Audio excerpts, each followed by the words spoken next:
Today on the Marvel Cinematic Universe podcast, oh man, I know last week was really long, but this one might be long again. I'm just warning you because we have got so much to freaking talk about. There's lots in the news, this crazy Variety article. Then we've got the freaking Echo trailer, an Echo trailer and release date. And it's the last week of Loki, so we got some Loki business to talk about for sure. Lots of theories, lots of feedback. I'm freaking pumped about that. As you all know, I can't stop talking about Loki and all that right after this. Even the intro was long.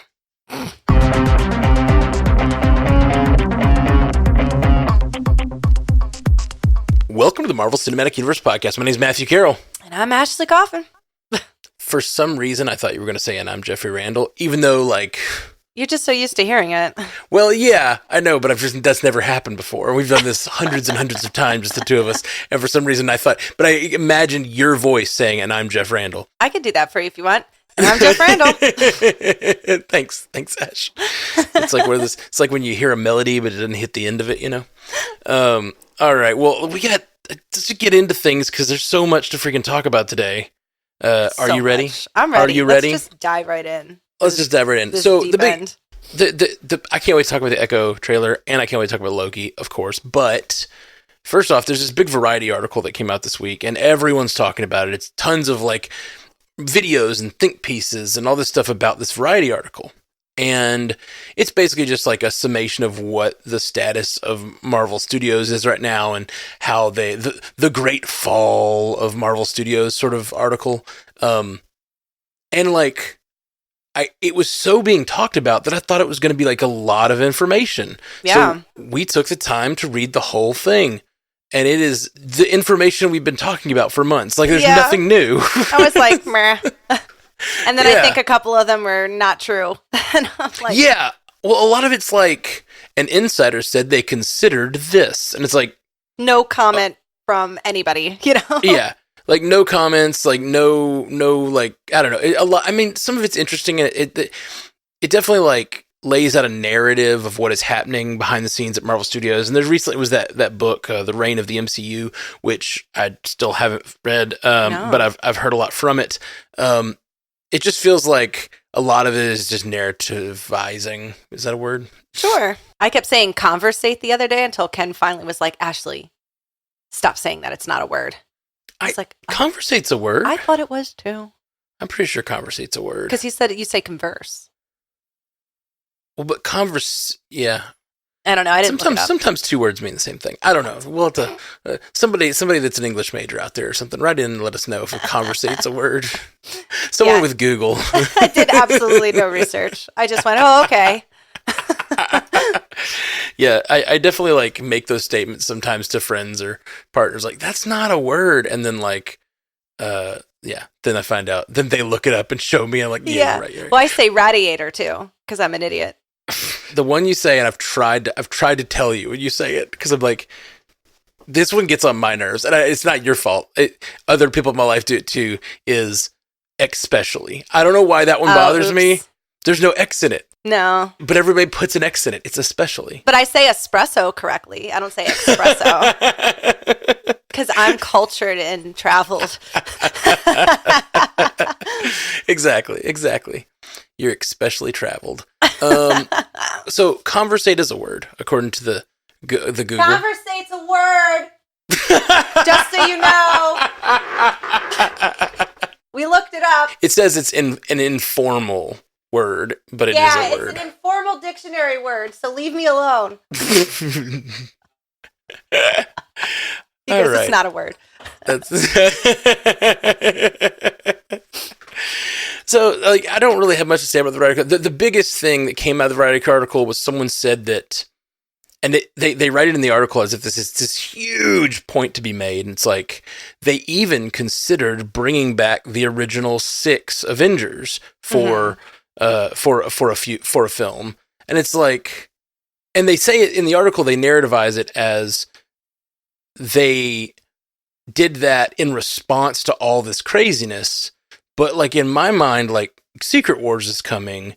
If you don't have at least one shot with all the 6 original Avengers in it, like, you're screwing up. Like, it should be there. Yeah. So, like, I think this is probably just part of the planning process for Secret Wars, and they're, like, putting in this article as if it's like, oh, they're so desperate over there, they're doing these crazy ideas, and it's like, Secret Wars, that's what Secret Wars is, like, put all the characters together. Yeah, I don't know. Just... I thought the one part where they said that after Quantum Mania that they were already thinking about replacing Jonathan Majors, that to me just doesn't sound, because of all the things that were wrong with that movie, I didn't think it was him. So I think that's a load of BS. I think they're just trying to, I don't know. I don't know what they're trying to do. I could see Marvel saying that to like be like, even if whatever goes a certain way and they do end up still letting him go, they can be like, oh, that was kind of the plan. It's like, Mary, no, it wasn't. Not only was that not the plan, but you're basing the next like 4 years off of him. Yeah, exactly. It feels, this is kind of spoilery, actually. One thing in the article that I think is pretty spoilery. Spoiler 3, 2, 1. Spoiler 3, 2, 1. It's about the last episode of Loki, but we'll keep it under 30 seconds if you want to skip forward. 3, 2, 1. They say that it is clear after the last episode of season 2 of Loki that Majors was the plan. Yes. That's it. That is in the article, which, like, I don't know. I guess like all of this just feels like complete stuff we've known all along. So I'm just not shocked by any of it. Mm-mm.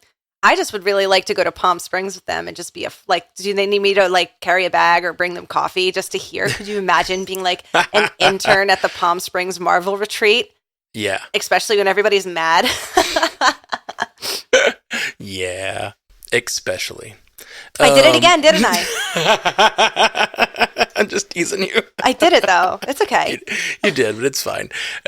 So many people do it. It's just, for some reason, like, I am so not pedantic about that stuff, but that's one of the only ones that hits my ears funny, and I don't know why. I don't like ATM machine. That's redundant. Yeah, for sure. Okay, speaking of wanting to be a fly on the wall and wanting to know what's coming, one of the things we do not normally see, we're getting spoilery on this beginning of this episode. So I'll give another 30-second thing when I describe this. So be ready with that 30-second skip button if you don't want to know. But you're going to be interested in this. They dropped a new Marvels trailer on Twitter, and there's some like, there's just like fanboy speculation that there's a secret code coming inside this trailer. A code? A secret code, yes. So in one of the shots, and this again, here it comes. Spoiler alert. 3, 2, 1.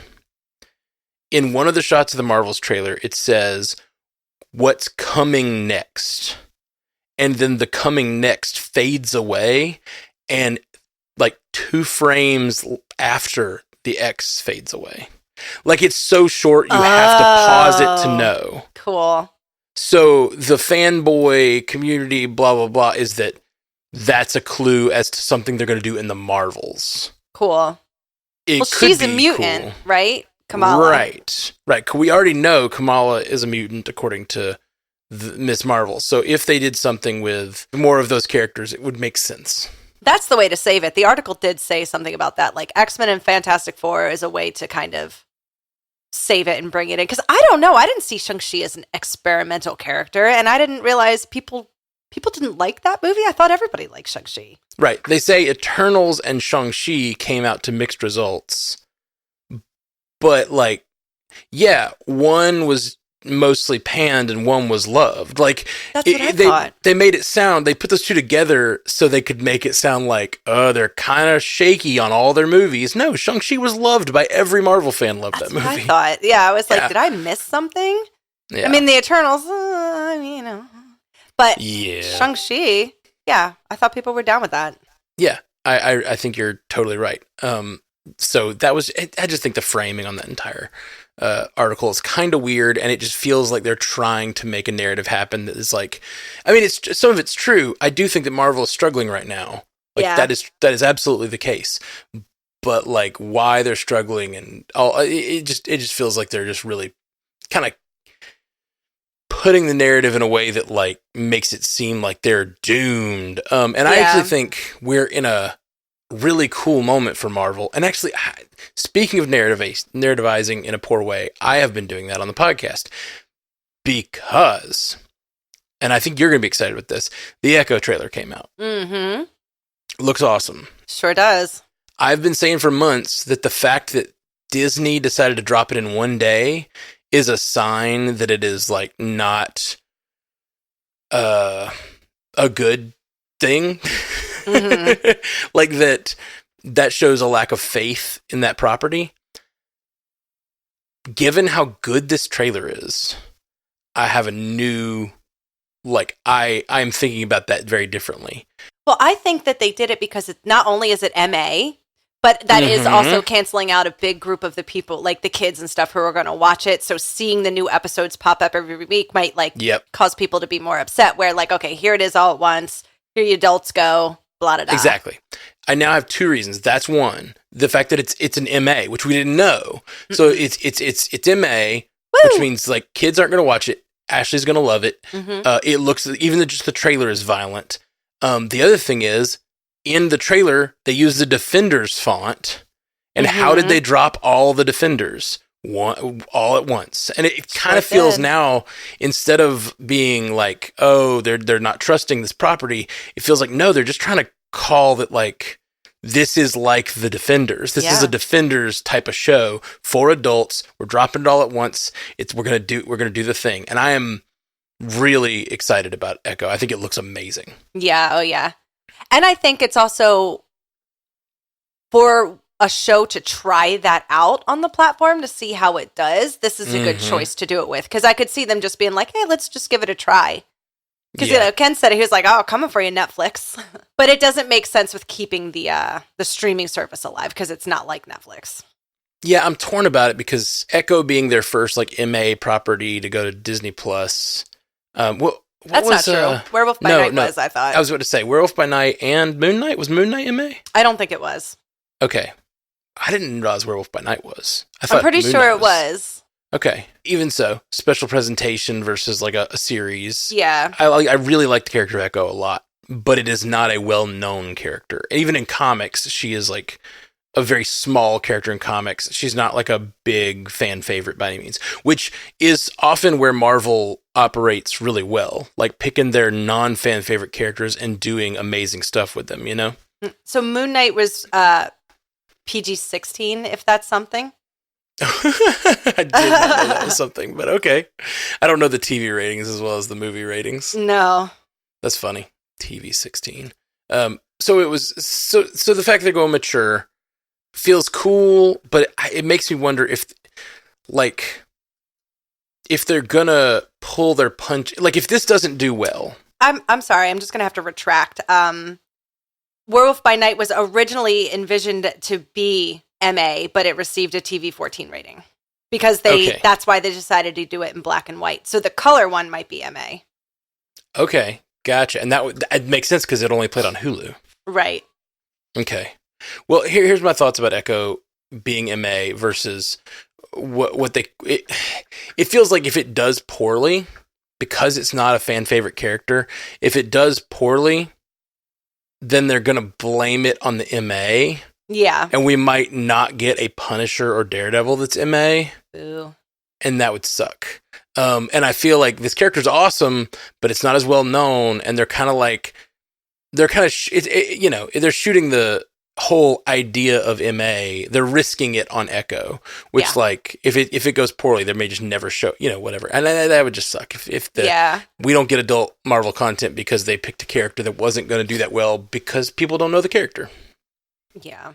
I hope that it'll do better. Like, I hope that people will be super into it because it's not going to be, kiddie. It'll be more, adults situations. Plus, did you see Wilson Fisk in that trailer? Oh, yeah. I'm like, where are those white suits? That felt like my Wilson Fisk, like the one that I know. And I'm always like on his side a little bit when he's making these decisions. I was like, hashtag I get it, Vanessa. Yeah, no, that's all the best villains, all the best villains are ones we can really get on their side and at least see their point of view. And the visceral violence, the childlike nature of him as that character, like the impetuousness, like it was all there, and the brutality. It's exactly what I want out of that character. So did she shoot him We don't see that she shot him at the end of Hawkeye. Did she shoot him in the face? Because it looked like he had an eye patch on in the trailer. Yeah. So at the end of Hawkeye, she aims at him and fires. Okay. We never see the result. Right. So seeing the eye patch, I'm assuming it went through his eye or like somehow grazed his eye or whatever. I don't know. Yeah. Yeah. And yeah, it just seems like such a cool. There's so many great moments in the trailer. I love when she puts her leg on. And there's like a cocking noise, like it clicks into place and feels like she's like it feels like she's getting ready for the battle.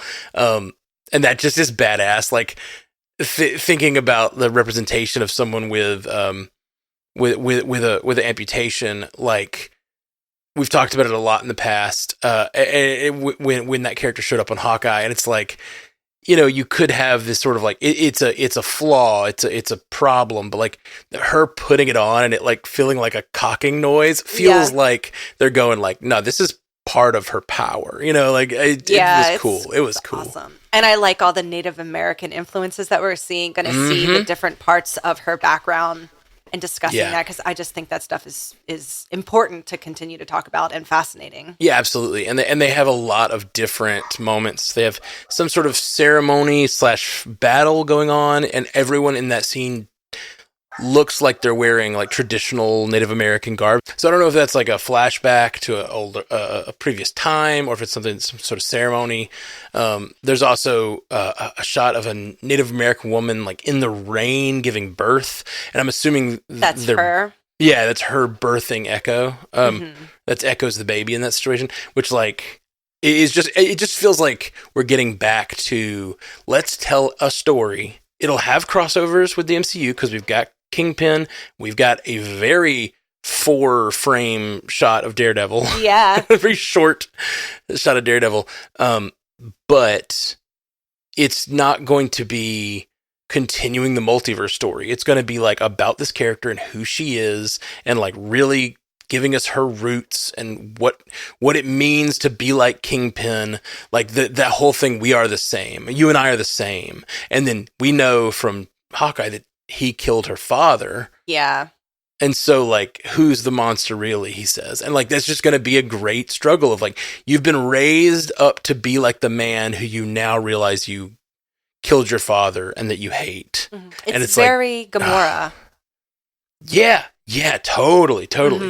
Very, like, Nebula and Gamora, really. Yeah. Like, I love it. And maybe, at this point, maybe more Nebula, because she's, like, still together, still a criminal. She's still on that side of things. And I wonder, we were talking at the end of Hawkeye if it would show up, like start up with her going into hiding because of what she did with Kingpin, and going back to her, you know, her people to kind of hide and keep low, or whatever you say it, you know, lay low for a little while. Lay low for a while. And I wonder if that's going to follow her there, and like her people are going to be in danger, and that's why she's got to come back out and go after him. I love that kind of stuff. Double revenge story. Double revenge. Because he killed her brother too, right? Double revenge. Her brother was, or was that her? Remember. I don't think it was her boyfriend. She has a really close friend. Okay, it was just like a best friend. Yeah, or like he's like a lieutenant of hers almost throughout Hawkeye. I need to go back and rewatch before Echo starts. We are going to let you guys know how we're going to be covering Echo because we're not totally sure yet. Yeah, it's been a while. It's been a long time, so we had to drop all at once in the MCU. So I'm hoping we can do an every episode coverage and drop them like we used to do earlier on the Patreon, and then just like keep them rolling. That'd be really fun. Yep. There's a line in the trailer in the classic Defenders font. It says "No bad deed goes unpunished," and like I know it's probably not, but maybe it's a Punisher Easter egg. Maybe it's a like. Well, she's reminding me a lot of Punisher, the way that she's acting and the things that she's kind of doing. Yeah, she's kind of following that, like, okay, I'm not completely bad, but now I'm going to go after the bad guys kind of vigilante thing. Oh, yeah, for sure. So maybe so. And like, I'd love to see it. We could just get some more like Daredevil and Punisher sort of conversations between Daredevil and Echo, or maybe we actually get Punisher showing up and her and Punisher running together. I would watch that show. Marvel. Me too. And like, what fascinates me about all these things is these like lines between these characters, like what separates them. And that's that whole rooftop episode is like what separates these two characters. And then is it all perception? Is there really a difference? Like what are their lines, you know? Right. And so what is the difference between and right now it just seems like she's not a hero yet at all. Like she's not out to like take down the bad guys. She's just out for revenge as we know her now. So like how is this show a birth of an anti-hero like Punisher, or is it the birth of a character who will like listen to Daredevil's you know, admonitions and like try to like stop her from being so villainous and so on revenge? Will she stop her revenge, or will she like, you know, just be a vengeful character? I don't know. Either way, I'm fascinated. I didn't even think about the dynamic that her and Matt Murdock would have, because she's deaf and he's blind for the most part. Yeah, exactly. Oh, and like I wonder if did they call her Echo already in the show? I don't know. Be interesting, like if he teaches her how to use her, you know, sight or something in a different way, or like hear the vibrations or something. Because when I think of Echo, I don't know why. Remember that video game when we were kids, Echo the Dolphin? Me too. And that you would use that to go through, like you would use the sonar. It's not unlike what Daredevil's sonar is like. So it'd be interesting that's Daredevil's sonar, but help enhance what, you know, like her sight, or like help her other tap senses into it. I mean, he did fall in some chemical shit, so I don't know. Yeah. He's going to be like, all right, here's what we're going to do. You're going to jump into this chemical vat, and then you're going to be a little superpower. Your eyes will hear for you now or something. Yeah, no. Well, that's that's cool, and that would be really fun, but I really like the fact that she is such a ground level, like, human character with, like, these, you know, what could be disabilities, but she's not letting them stop her from being such an absolute badass. Yeah. I'm trying to think. I'm like, how did she smash that guy through the wall? You know, like, there's got to be something going on a little extra there.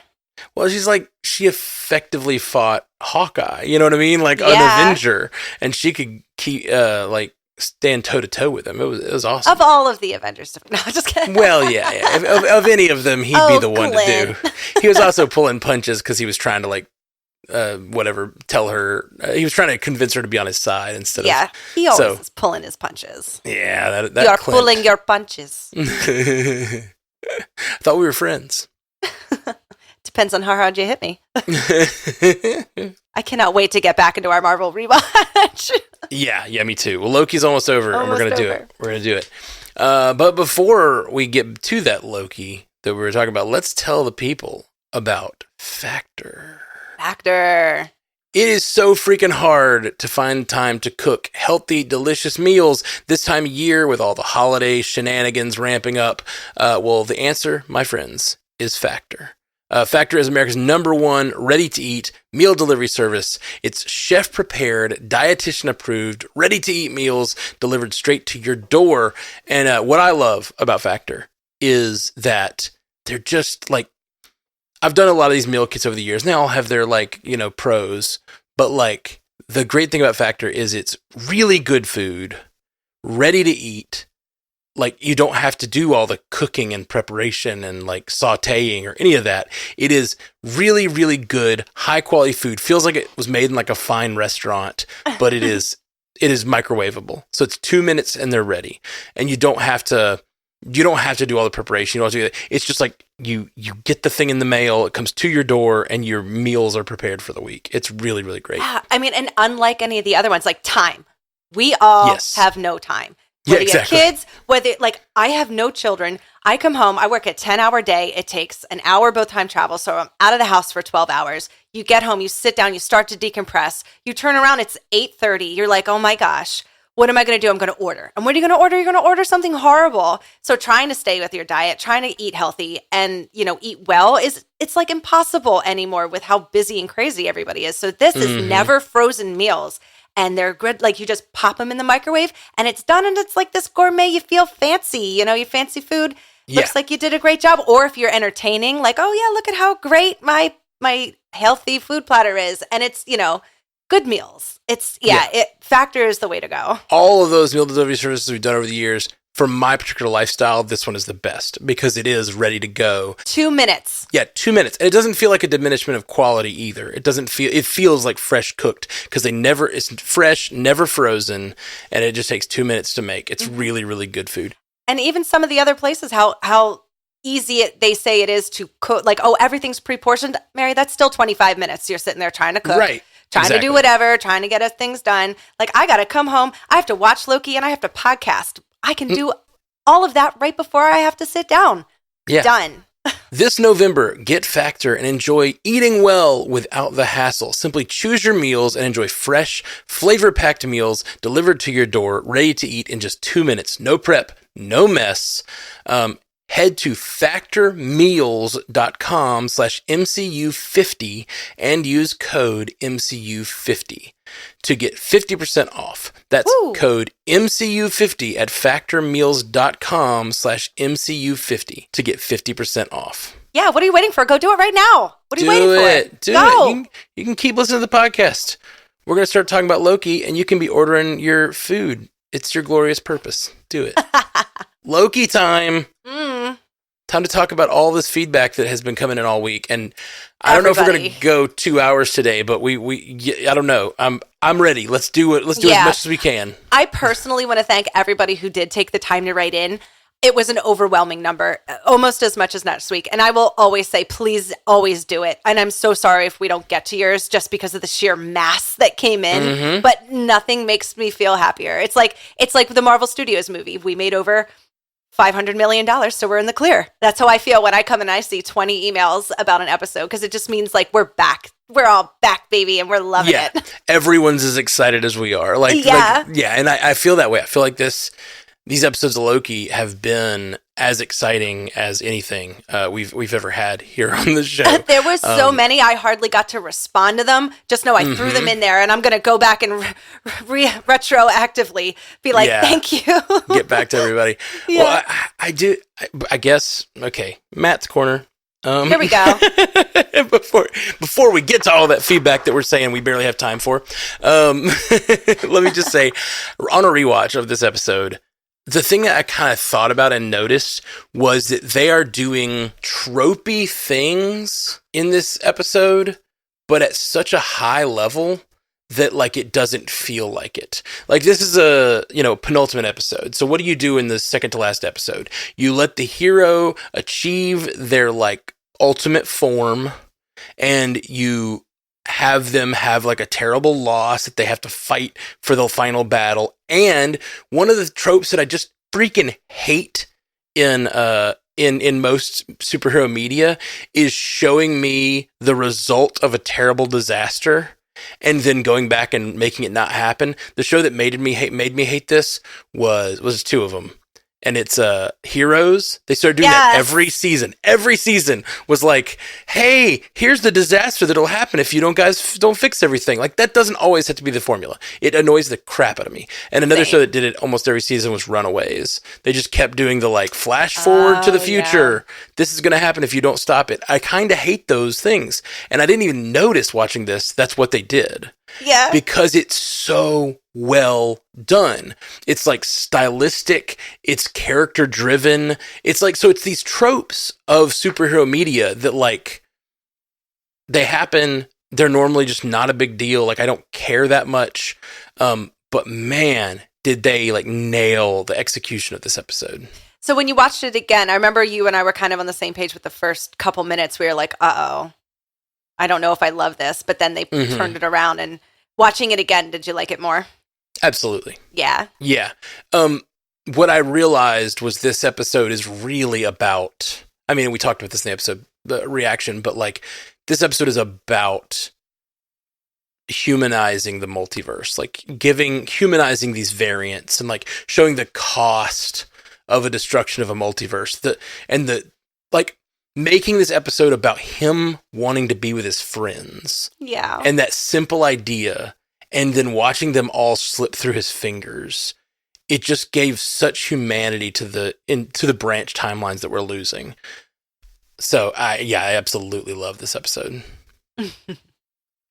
And you know, it was fun watching the variants in their, like, these were all branch timelines. It was fun kind of like paying attention to like what might have caused the branching. Also, like, what parts of these characters are maintained from like the TVA version to this version.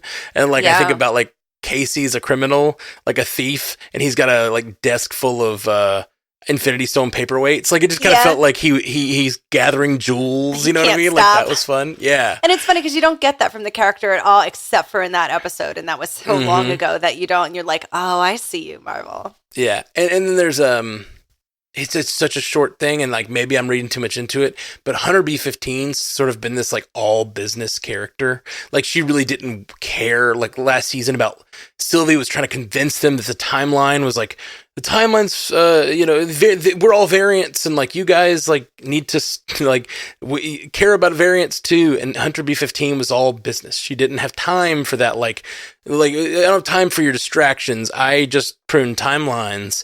Right. And in this, there's that little bitty scene between her and Mobius where he's trying to sell her the jet ski, which is funny in general. But then if you think about what she says, she's like, "Oh, I live in the city. I don't have the opportunity or time to do that. Like, I don't have the opportunity or time to do fun things. I'm about my business." And like, that's kind of who she is in the TVA as well.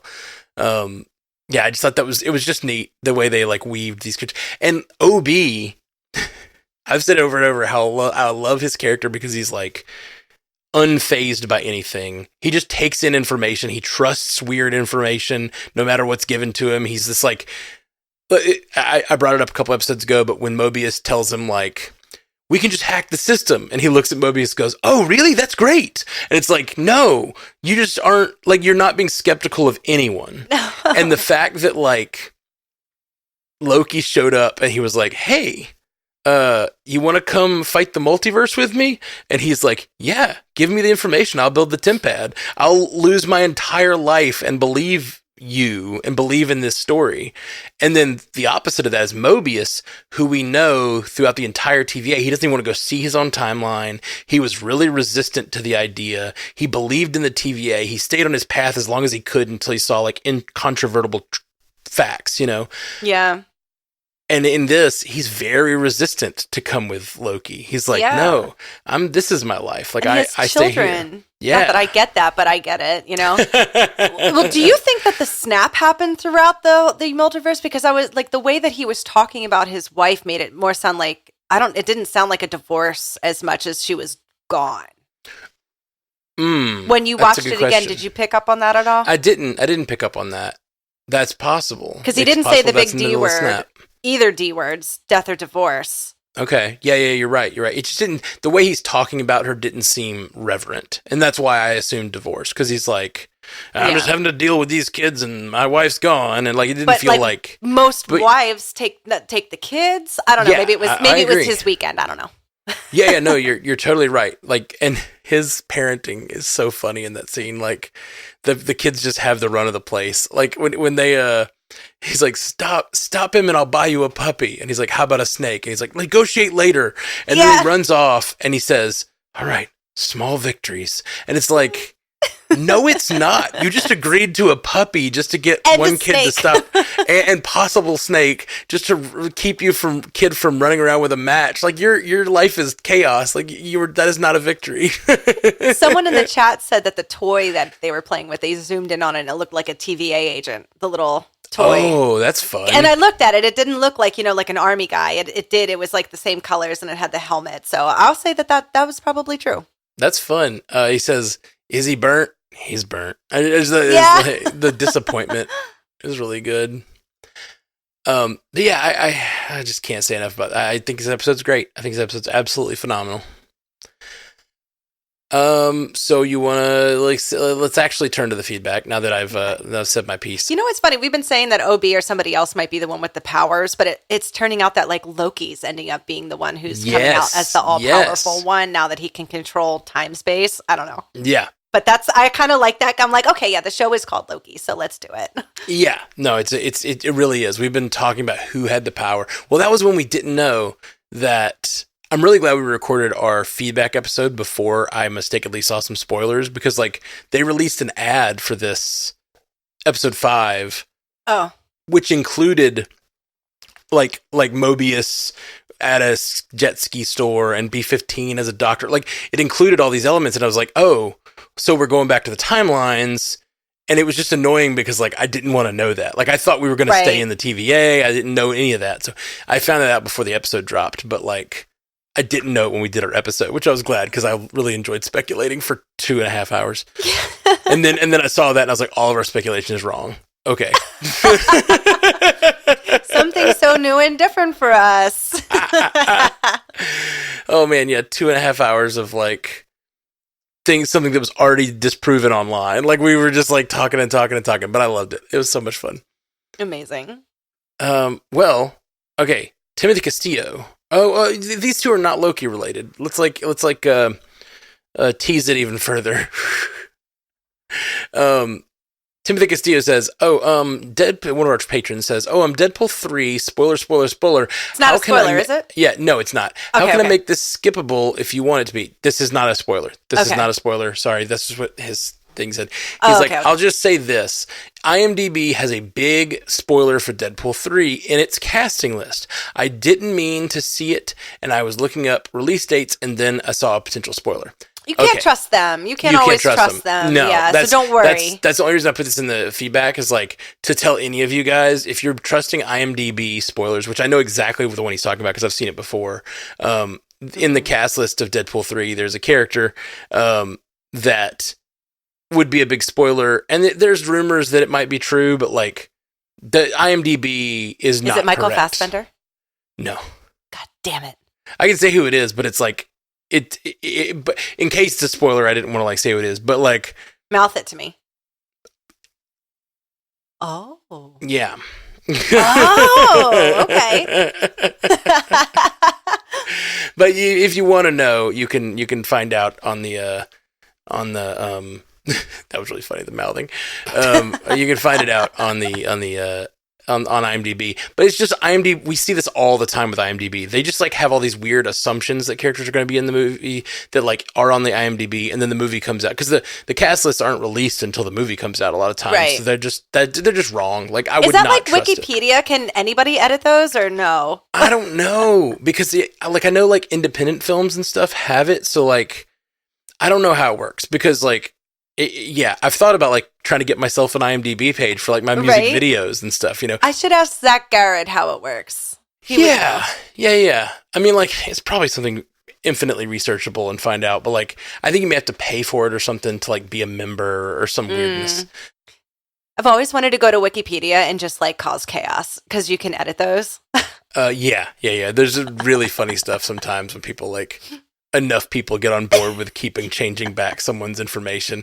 And it's just like, I love it when like comedians get trolled that way. Like all their fans keep saying the same thing about them and like, it's not true. Yeah. Why are you all saying I'm from Iowa? I'm not from Iowa. Like just like little, especially when it's like not even a bad thing. It's just like a thing they just keep saying about them. Very funny. All right, up next, Alyssa Jane Haynes. This one, we're finally getting into the actual Loki stuff. This is Loki stuff. I feel like we haven't heard from Alyssa in a minute. Hey, Alyssa. Oh, yeah. She writes in pretty regularly. Okay. Pretty regularly, but like, I don't know. I'm always the last few excited to weeks. hear from her. Absolutely. Alyssa Jane Haynes, one of our patrons, says, "Hey, Panda bosses. This show is so damn good. I don't have any thrilling theories or speculation, just a whole lot of love for Loki. Sylvie pushing him to define what he really wanted was so simple and powerful.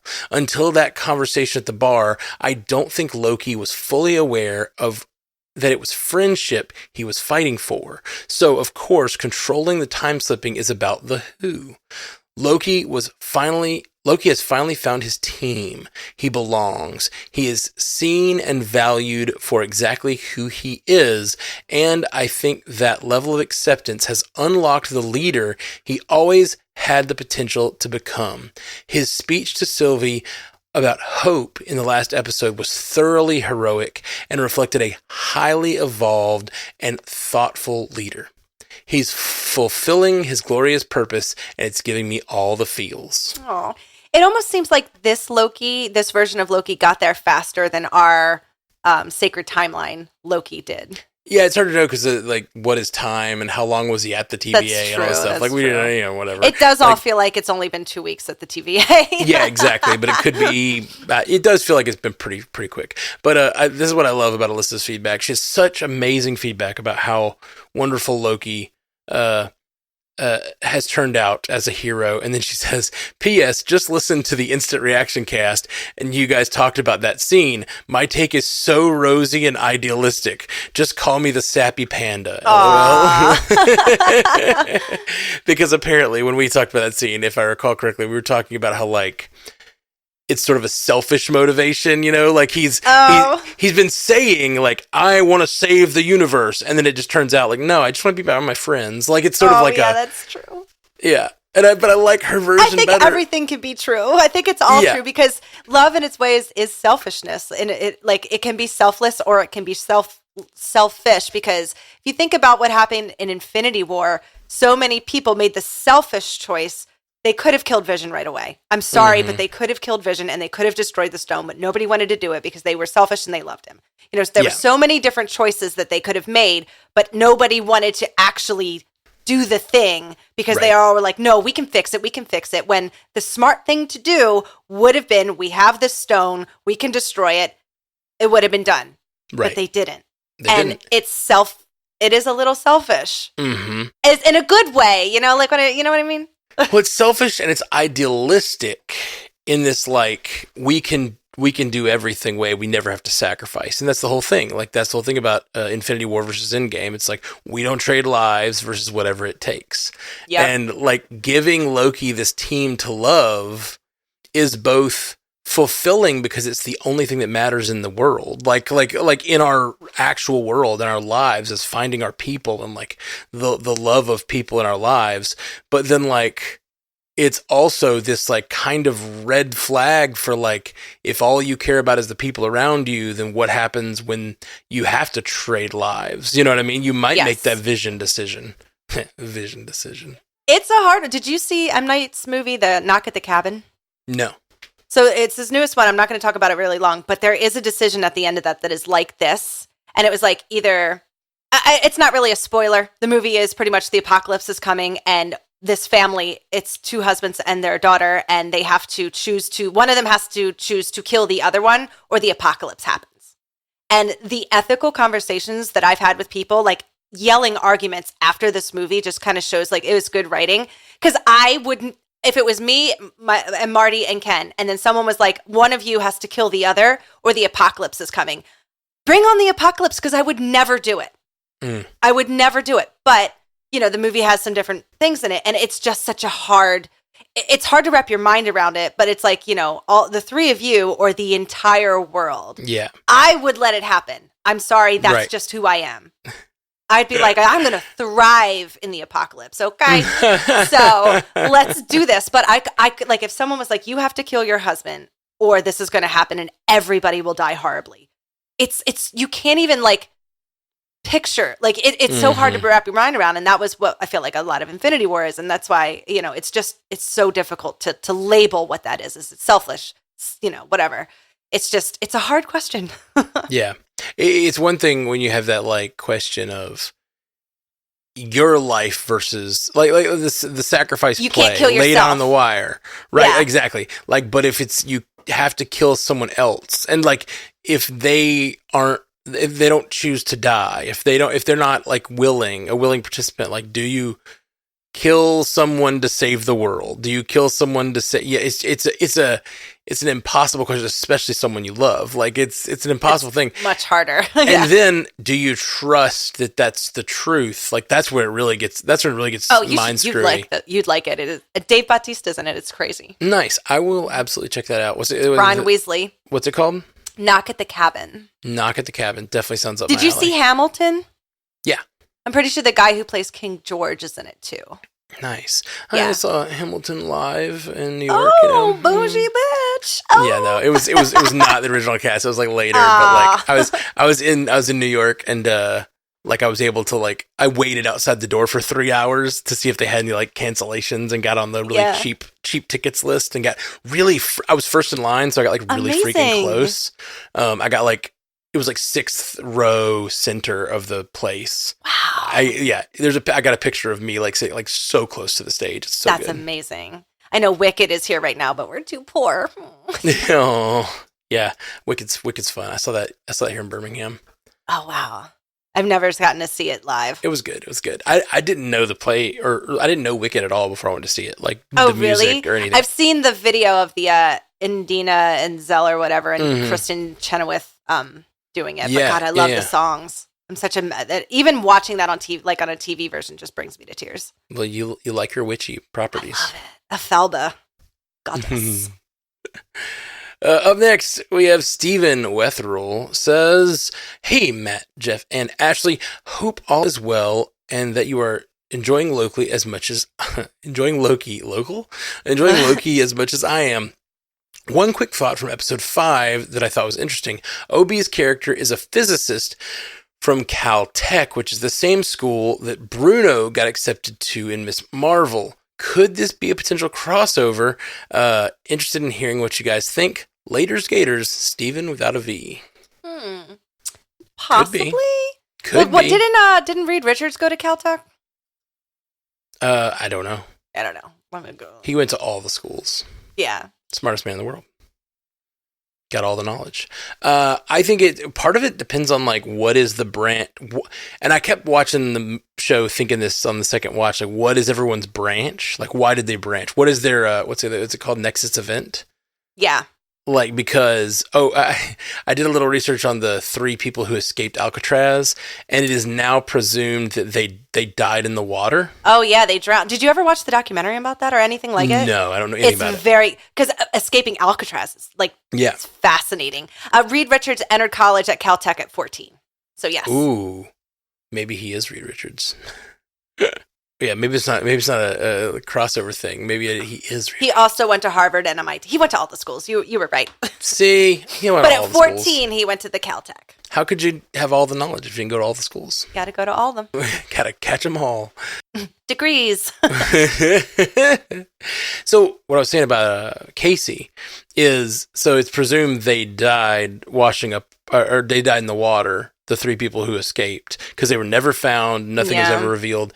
I like to think they made it. Yeah, it's fun. There's a lot of like conspiracy theories about them making it and being certain people and stuff like that. Like there's definitely like fun theories out there, but the official thing is that they died in the water. But in this episode, they make it to the shore. Like that's when Loki comes and picks them up. So I like to think that like that's the next event, right? Like that's the next event. Oh yeah, that's totally it. This group of 3 made it.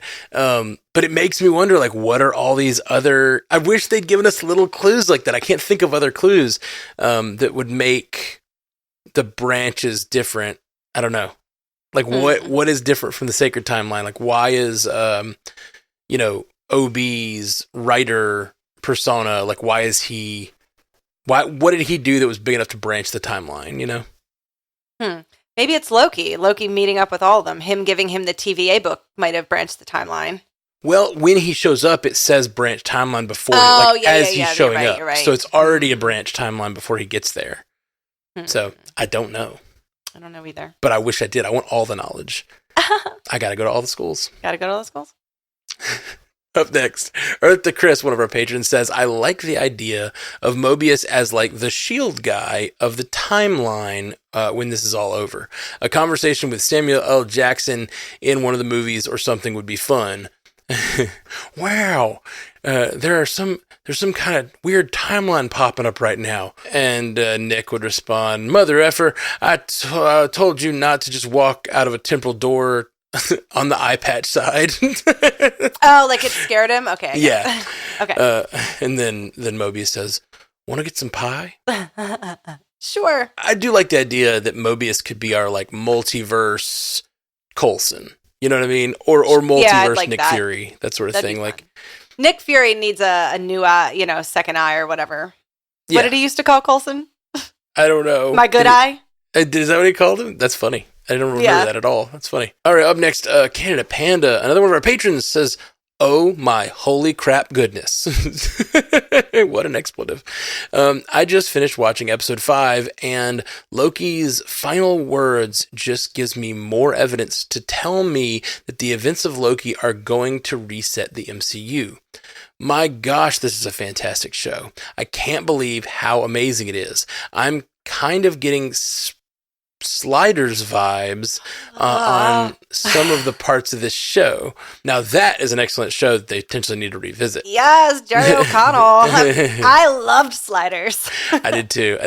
Is that John Rhys Davies too? Yeah. Yeah. Yeah, absolutely. Canada Panda continues, but I digress. LOL. Love you all. Can't wait for the feedback. I see the Sliders vibes. I see it. All time travel shows can kind of be like compared to each other. Yeah, or they can all cross over. They all have the potential to be especially slide multiverse into Jerry shows. O'Connell. Oh my gosh! If they did Secret Wars and like had a little Jerry O'Connell Sliders Easter egg in there, like how they do like Howard the Duck or whatever, we see like the Sliders team like slide in. Or they could use, instead of the like rings they use for getting the sling ring portals, they could use like Sliders portals to get to the final battle in Secret Wars. I think at this point, everybody should have a sling ring. They should just branch out and just teach everybody how to do it for their own protection. I agree completely, because on our last episode, I chose that in the draft as my item. A sling ring? Oh, cool. Yeah, it's one of the new rules. I guess we did it last year too, but we're allowed to pick an item, a location, and a group of like a team. And if they're mentioned, we get points. So sling ring it up, baby. Give me all the sling rings. If you don't know what we're talking about, draft episode was like in our last couple episodes, and they extended the sign-ups until I think tomorrow. So it might be too late by the time you hear this, but try to go sign up. fantasyheroesgame.com. Yeah, and if you have questions, email them at fantasyheroesgame@gmail.com, because I've seen a lot of questions flying around in the Facebook chat, and I can't answer them. Yeah, so fantasyheroesgame, all one word, @gmail.com. Yeah, and they have their own Facebook group too for that too. Oh, cool. Because and Instagram, just find him. It's a really fun. Stop asking me. No. All right, Timothy Castillo coming back to his patron. One of our patrons says, another great episode. I haven't listened to the reaction cast, so maybe this came up. But is Mobius a variant of Odin? I'm gonna say hard no. Yeah, I don't know. Oh, okay. Why did he have a crow? Well, I read this earlier and I had no idea what he's talking about, but I don't think so. But the only thing I can think of that Tim's talking about is the fact that he has two kind of sons that are going at each other. Like maybe there's a little connection there between like the father of two sons. Okay. I don't know. It should have been like Larry and Todd or something, not Sean and Kevin. Yeah. I don't think so. I think as far as we know, I think those are their real lives that we saw on the timeline. That's what I think so too. Yeah. Yeah. And I'm with Mobius. I mean, if your wife is gone and you have to go back to those two, well, I'd rather just you're burning things down. I'm not much of a. I've been a parent, as it were, in the form that I am for like 4 months. So it is what it is. But that was like one of the first time I've heard like a dad saying something on a show that was like, normally I would think wasn't very funny, but I was definitely I connected with the line when he was like, all right, guys, if your toys are outside your room, they're trash. Yes. Like, I totally get that now. I feel it. Aw. You thought that Papa Panda was just, Yeah. You didn't know how real that was going to get. Yeah, Papa Panda got real quick. Oh man, you know what is also hard when you have a kid that I've learned about? Sure don't. Sleep. Sleep gets a little harder. These days I have to get up at 6 a.m. to take her. So I have got to get to sleep. And like I've got to have a ritual that puts me to sleep. And let me just say, Beam's Dream Powder is my new ritual for getting to sleep. Poor sleep can cause weight gain, mood issues, poor mental health, lower productivity, and if you are sleeping less than 6 to 7 hours, it can affect your white blood cell count, and you'll get sick more often. Sleep is the foundation of our mental and physical health. So, like, it's just non-negotiable. You got to get good sleep, guys. And Beam's Dream Powder is a healthy hot cocoa for sleep. It's amazing. It's like cinnamon and they have sea salt, caramel, white chocolate. It's been a game changer for me because like I've said before, I don't sleep. I'm the little girl from The Ring. I walk around my house around 3 a.m.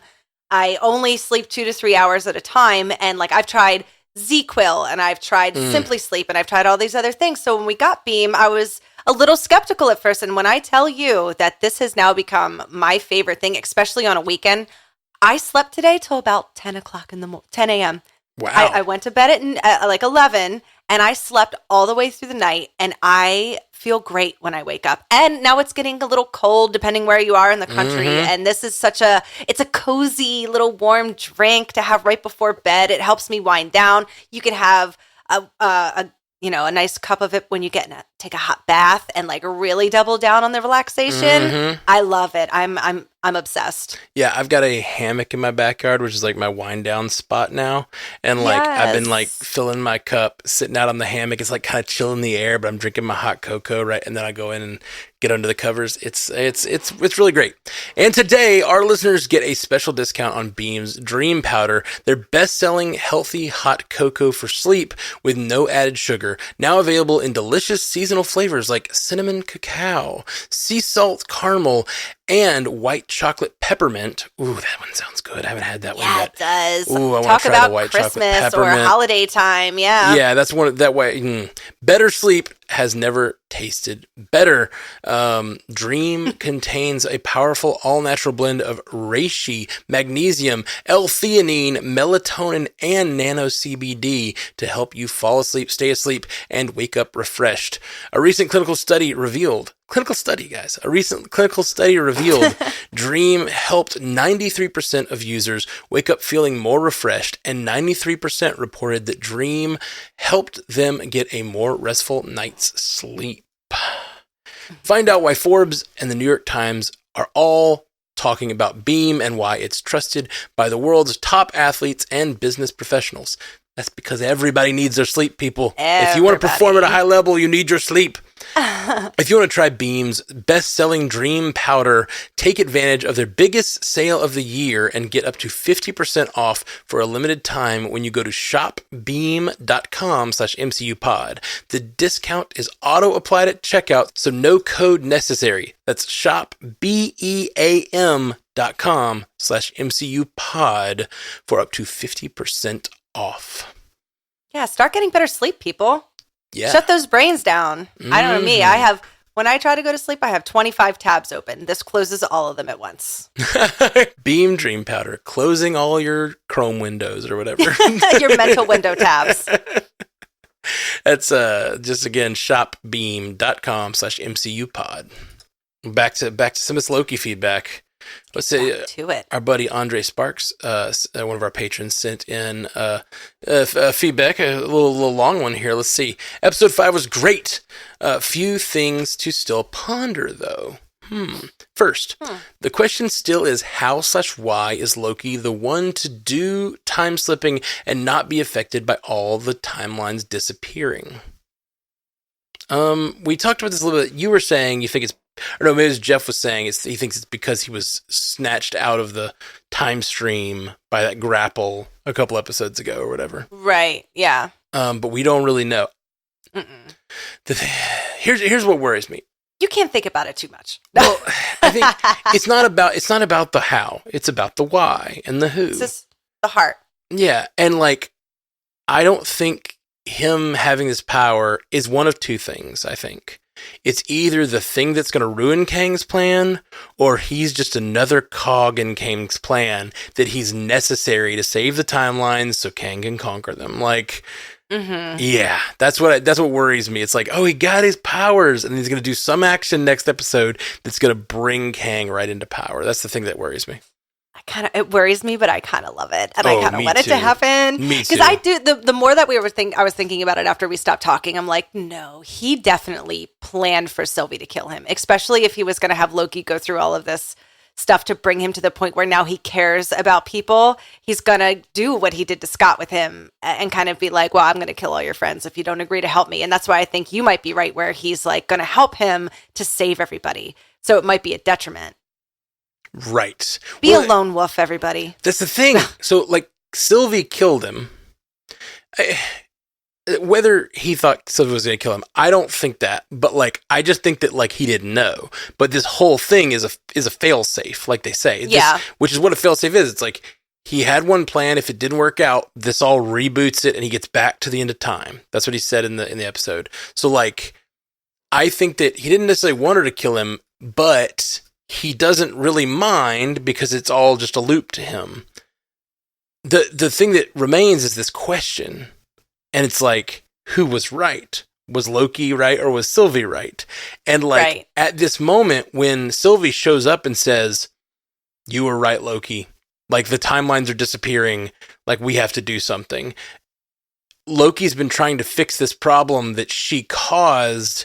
And she's now realizing that her taking that action caused all the timelines to be destroyed. Not just the timelines to be freed, but they're going to be destroyed. So, like, it sort of definitely reinforces the whole idea that maybe Kang's right, which is what makes me worried that this season's going to end with them just, like, basically serving Kang. You know what I mean? Yeah. Like, what if this all along? What if it's not just those two, but like the whole group? The whole group is just servants of Kang. Like, and like they rebuild the TVA. The next whole phase, they are like serving Kang on the side of this like evil dictatorship. You know?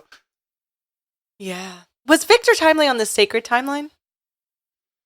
Yes, he was on the Sacred Timeline until they put the book in. It seems that was his Nexus event. Was his Nexus event. Interesting. The child, Victor Timely, was there, and then when they jumped him, when they jumped forward, it's a branch timeline Victor.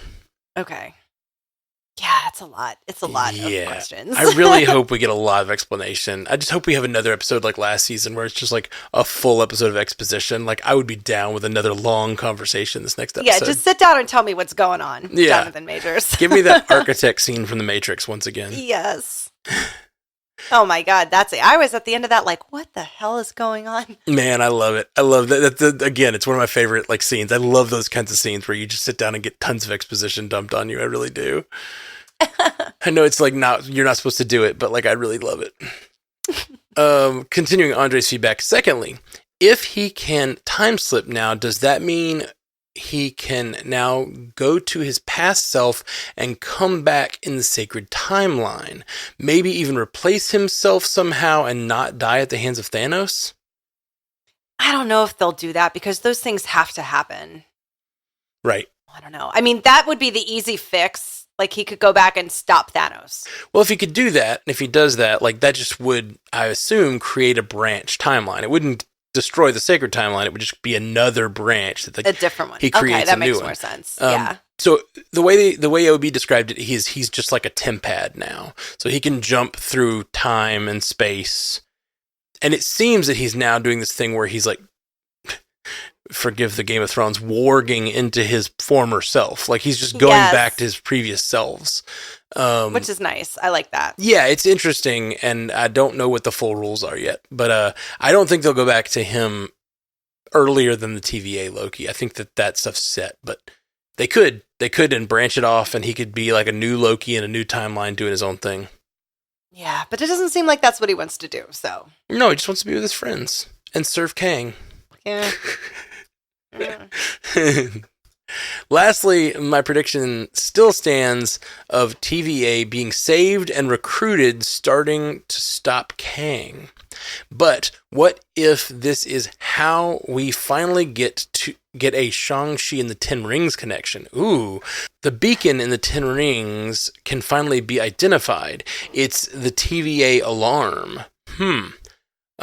Wong and Captain Marvel couldn't date the rings because maybe because they are from the TVA, or maybe from the future of Kang in the future.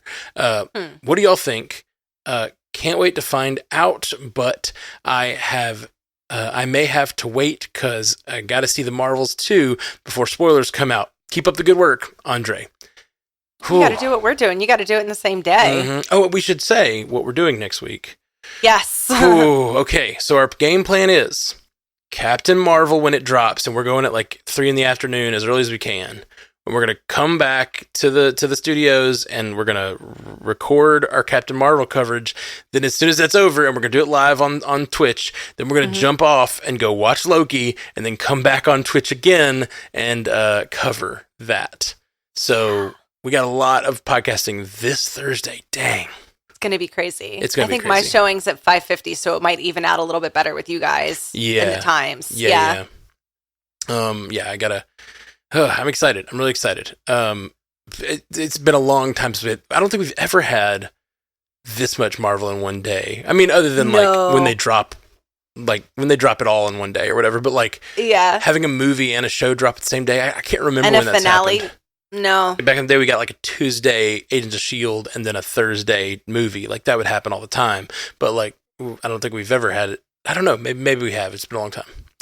Well, I guess the questions if there's going to be any kind of crossovers between the two is kind of done because I can't imagine Marvel would do that. Like you would have to see the finale of Loki to understand something that's happening in the Marvels. Exactly. So I'm guessing no. Unless it's the other way, but that doesn't make sense either because not everybody's going to be able to go see Captain Marvel on opening night. So it just doesn't make any sense because there's no, like it'd be one thing if they'd come out and said, we're going to drop Loki on Wednesday because there's something in it will lead into the Marvels or whatever, which is what we thought they were doing early on. We heard that rumor that they were going to move Loki later that night, but like, yeah.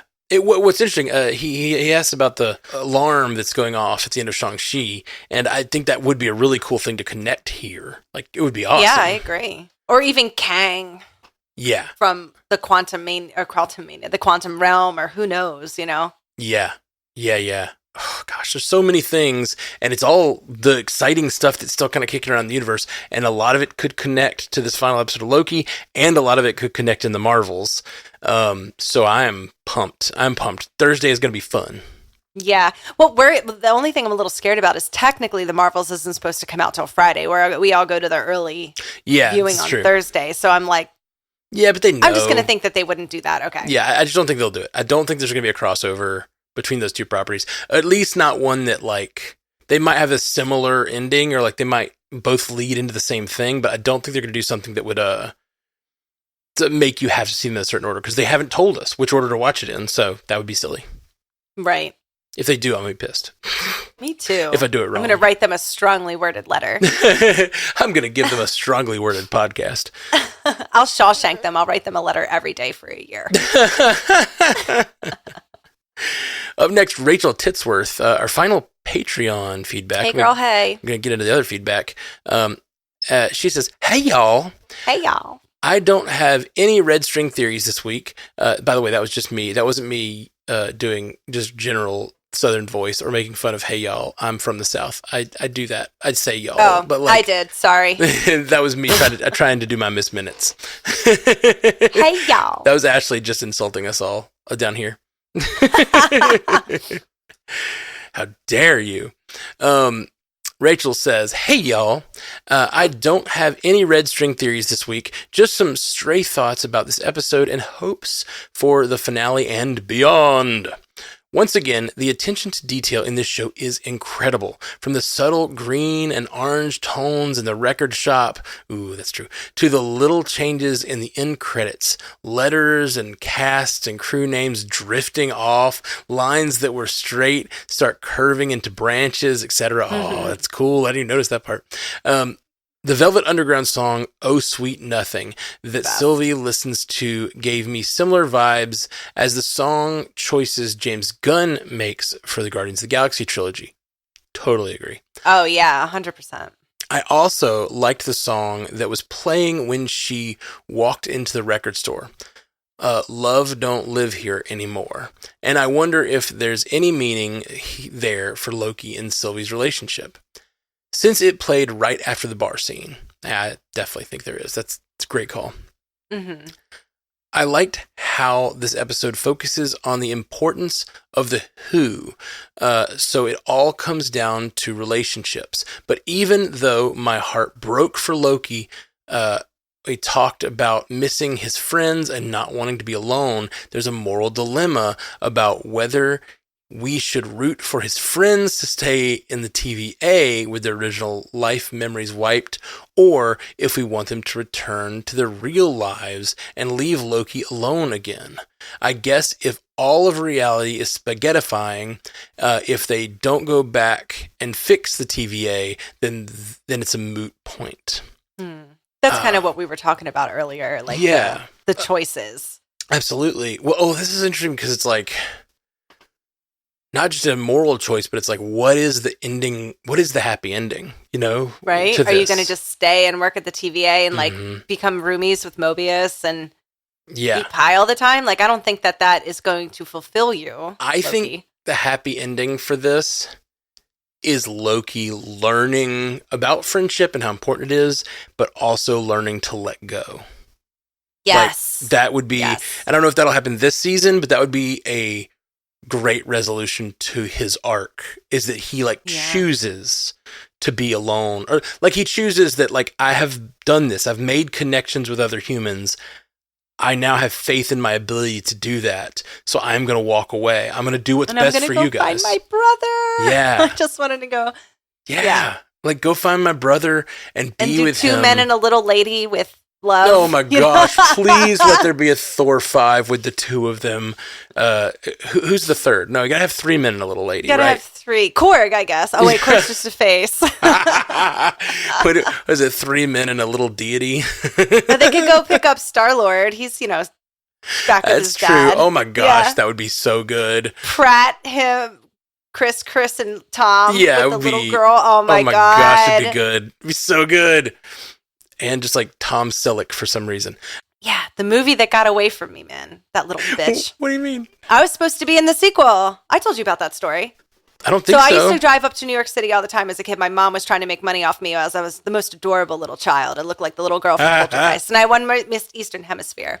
So it was down between me and that girl for 3 men and a little lady. Whoa. And they asked us specific questions, and I know that I lost because of my question.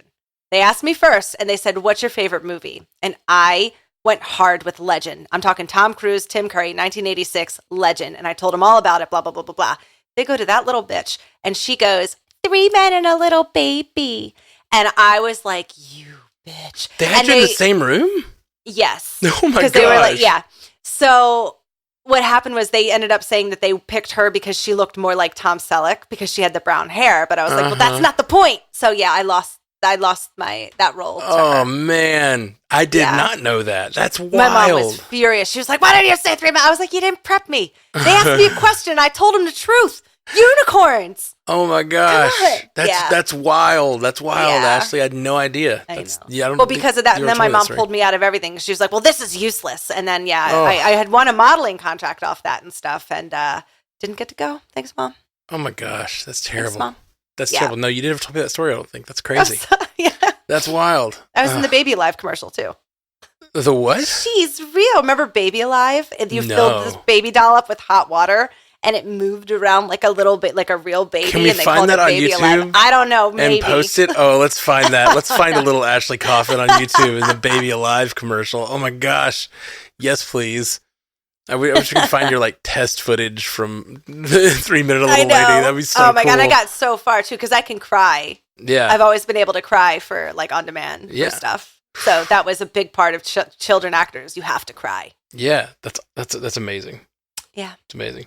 Okay, finishing off Rachel's feedback here. Whatever happens in the finale, I really hope our Loki continues to be in the MCU. I love this show, and I'm obsessing over it. Almost as much as Matt does, and I would be so happy if they announced the season 3. But even if he just rejoins the movies as a new and better version of the man behind the curtain, I need more Loki and more hair flips. For all time, always, Rachel. Yep, he who remains hot. He who remains sexy. That's my sexy man. That's so good. Thank you, Rachel. I felt like Taylor Swift, girl. What were you thinking? I like Taylor. I'm not going to ever besmirch Taylor Swift. You better not. Come on, man. You had Tom Hitties. And he wore your shirt. I know, it was weird, but I don't know. It's, you just never know. People can, there's no like higher or lower quality people. People just either fit together or they don't. So even if you like, Tom Hiddleston can be amazing at whatever he does and he's beautiful, great actor, seems like a great personality, seems fun, but you just don't fit. You don't fit. What was his song? Does he? I'm sure he has a song. He's got to have a song. I don't know. Yeah, I don't know it either. I think a lot of those are like sort of like they're fan theories basically, right? Like Taylor Swift has fan theories. Sure. Like a lot of them are like kinda all the fans think this song's about this guy, but they don't really know for sure. You know what I mean? Oh, I don't know. I thought that she was pretty open about that. Really? But I don't look into it. Yeah. I know that the one song's about Jake Gyllenhaal because of the one line. It's like, oh, you think you're too cool for my music? I'm like, that's totally Jake Gyllenhaal. Gotcha. See, I know nothing about any of this. So Swifties, don't. I was gonna say Swifties, right? Are you allowed to call them that? Yeah. But is that that's okay? Is that a derogative term? I don't think that's a derogative term. It's not? Okay. No, I think Swifties is okay. I mean, I totally know every song by Taylor Swift. I'm so into her that I should know that. Yeah. I mean, I really do like Taylor Swift a lot of her stuff, but like, I'm definitely not like top level Swiftie. I don't know all these. I don't know all her tunes. People. I'm old. Okay? I got into like one of her albums a couple years ago. Like it's maybe one album ago, and I was like, "This is actually pretty good. Pretty good songwriting on there. I dig it a lot." But I haven't, and I've like heard all her radio stuff, but I don't know. I'm not deep on her. I think the Trouble song's about Harry Styles. I remember reading that. Okay. I don't know. I don't know at all. We had a lot more Loki feedback in the hopper, and we're about to turn to our non-patron feedback. So lots of cool theories to come. We're going to take a quick break and be right back. And we're back. And we're back. We got some feedback to continue for Loki's episode 5. Sophia Lim says, "Hi Jam. We finally got Mobius on the jet ski." I know I should read this feedback before I interrupt, but like, since when do we do that? Yeah, we don't. It's just like after one, it's always silly when we read like 4 words of a feedback and then we spend 20 minutes talking about it and then we go back. Who were we talking? Who started this? Oh right, Sophia. Sophia. We finally got Mobius on a jet ski. Yeah, we did, but like he's not on it. Like. I like that they trolled us with that. Yeah, it's like a fake. He's not really on a jet ski. He's in a store. I wish he'd been on a jet ski. Like, have him show up, like, pull up to a dock and sell the boat. Like Kenny Powers. Yeah, exactly. Continuing Sophia's feedback. I thought it was so fun seeing everyone's variants in the real world, and it just had me asking more questions about their lives before the TVA. Any theories on what they did to become variants? We've talked about this a little bit.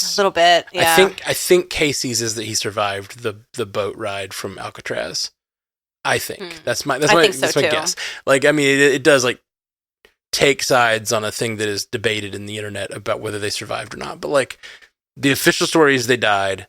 It also one thing we didn't mention is like how similar that little moment is to the moment where he like jumps out of the plane as what's DB Cooper. like the whole like infamous criminals that escaped Alcatraz and that's something this show's been doing since the beginning. So I thought that was kind of cool. But that was kind of a cool Very thing. cool. But yeah, what Hunter B-15? There's like no evidence of like what her branch is. And also it just says they're on a branch timeline. It doesn't say if they've been there for a minute or 20 years. Like, right. Or if that's where they got sent or. Right. And we don't know any of those people. The only person who we know is a real person is Frank who is Casey. Maybe Kang was jealous of Ravonna and Mobius's relationship and he just like sent him off. Wait, what do you mean? Maybe they were, I don't know, like I feel like Mobius and Ravonna kind of have like a little relationship. Right. So maybe they knew each other on like the timeline. Maybe she was his wife. Oh, and the that would be interesting. Nexus event is him taking her to become his warrior lady. That would be really interesting because you also get this like sense of like, okay, so like let's say they're partners. Kang's jealous because of timeline shenanigans. He knows he should be with her, so he like plucks Mobius from the timeline, so he can be with her. But then like realizes that she doesn't function well without Mobius in her life. Like something about them as part of, so he puts her as his like second in command. Like I love that. Yeah, I do too. But I don't think it's coming. But like I think that's a lot of fun. It's a lot of fun. So anyway, Sophia, I don't think there's any evidence of their variance except for that one. Yeah, I don't know. I have a feeling something about OB's variant. It has something to do with like him choosing writing versus choosing his career as a physicist. Like maybe he in one world he is, maybe in the Sacred Timeline he is a famous writer. Maybe in and maybe that's the way here's a way we could resolve all this. Like, we talk about how like they are variants. They're not on the Sacred Timeline, there's a branch timeline. What if, just like we watch the Sacred Timeline version of Loki's life, what if they all get to see the Sacred Timeline version of their lives, and like OB is a famous writer, and Mobius's family never fell apart, and he has this like model family, and then I don't know what 100B15's motivation would be. They haven't given us enough, which is actually a little disappointing. Yeah, actually, ooh man, how much could it divide them if like they're trying to decide whether they want to go to the Sacred Timeline or go back to the branches or something, like something like that. And then they look at their ends, the end of their stories, and it's like, Mobius has a happy family. Mobius has like a happy family with whatever. And then like OB is a famous writer, but then Casey died in the water, and then like maybe Hunter B15 also had something terrible happen to her, so then they're suddenly like divided on like what a good existence is, because their lives are so different. Oh no, just talking stuff. I don't know, man. I love this Downer show. Downer man. Sophia continues, to me, it seems that the direction of the show is headed towards season 2 being the last season, and they might possibly reintroduce Loki into the movies after this. What do y'all think? I'm hoping that he writes his story to finally get the healthy brother-to-brother relationship that he and Thor deserve. Agreed. Also, I keep getting more and more confused each episode. What is happening? Finally, some real talk. Please, more people, stop acting like y'all know what's going on. I'm with her. I am with you, Sophia.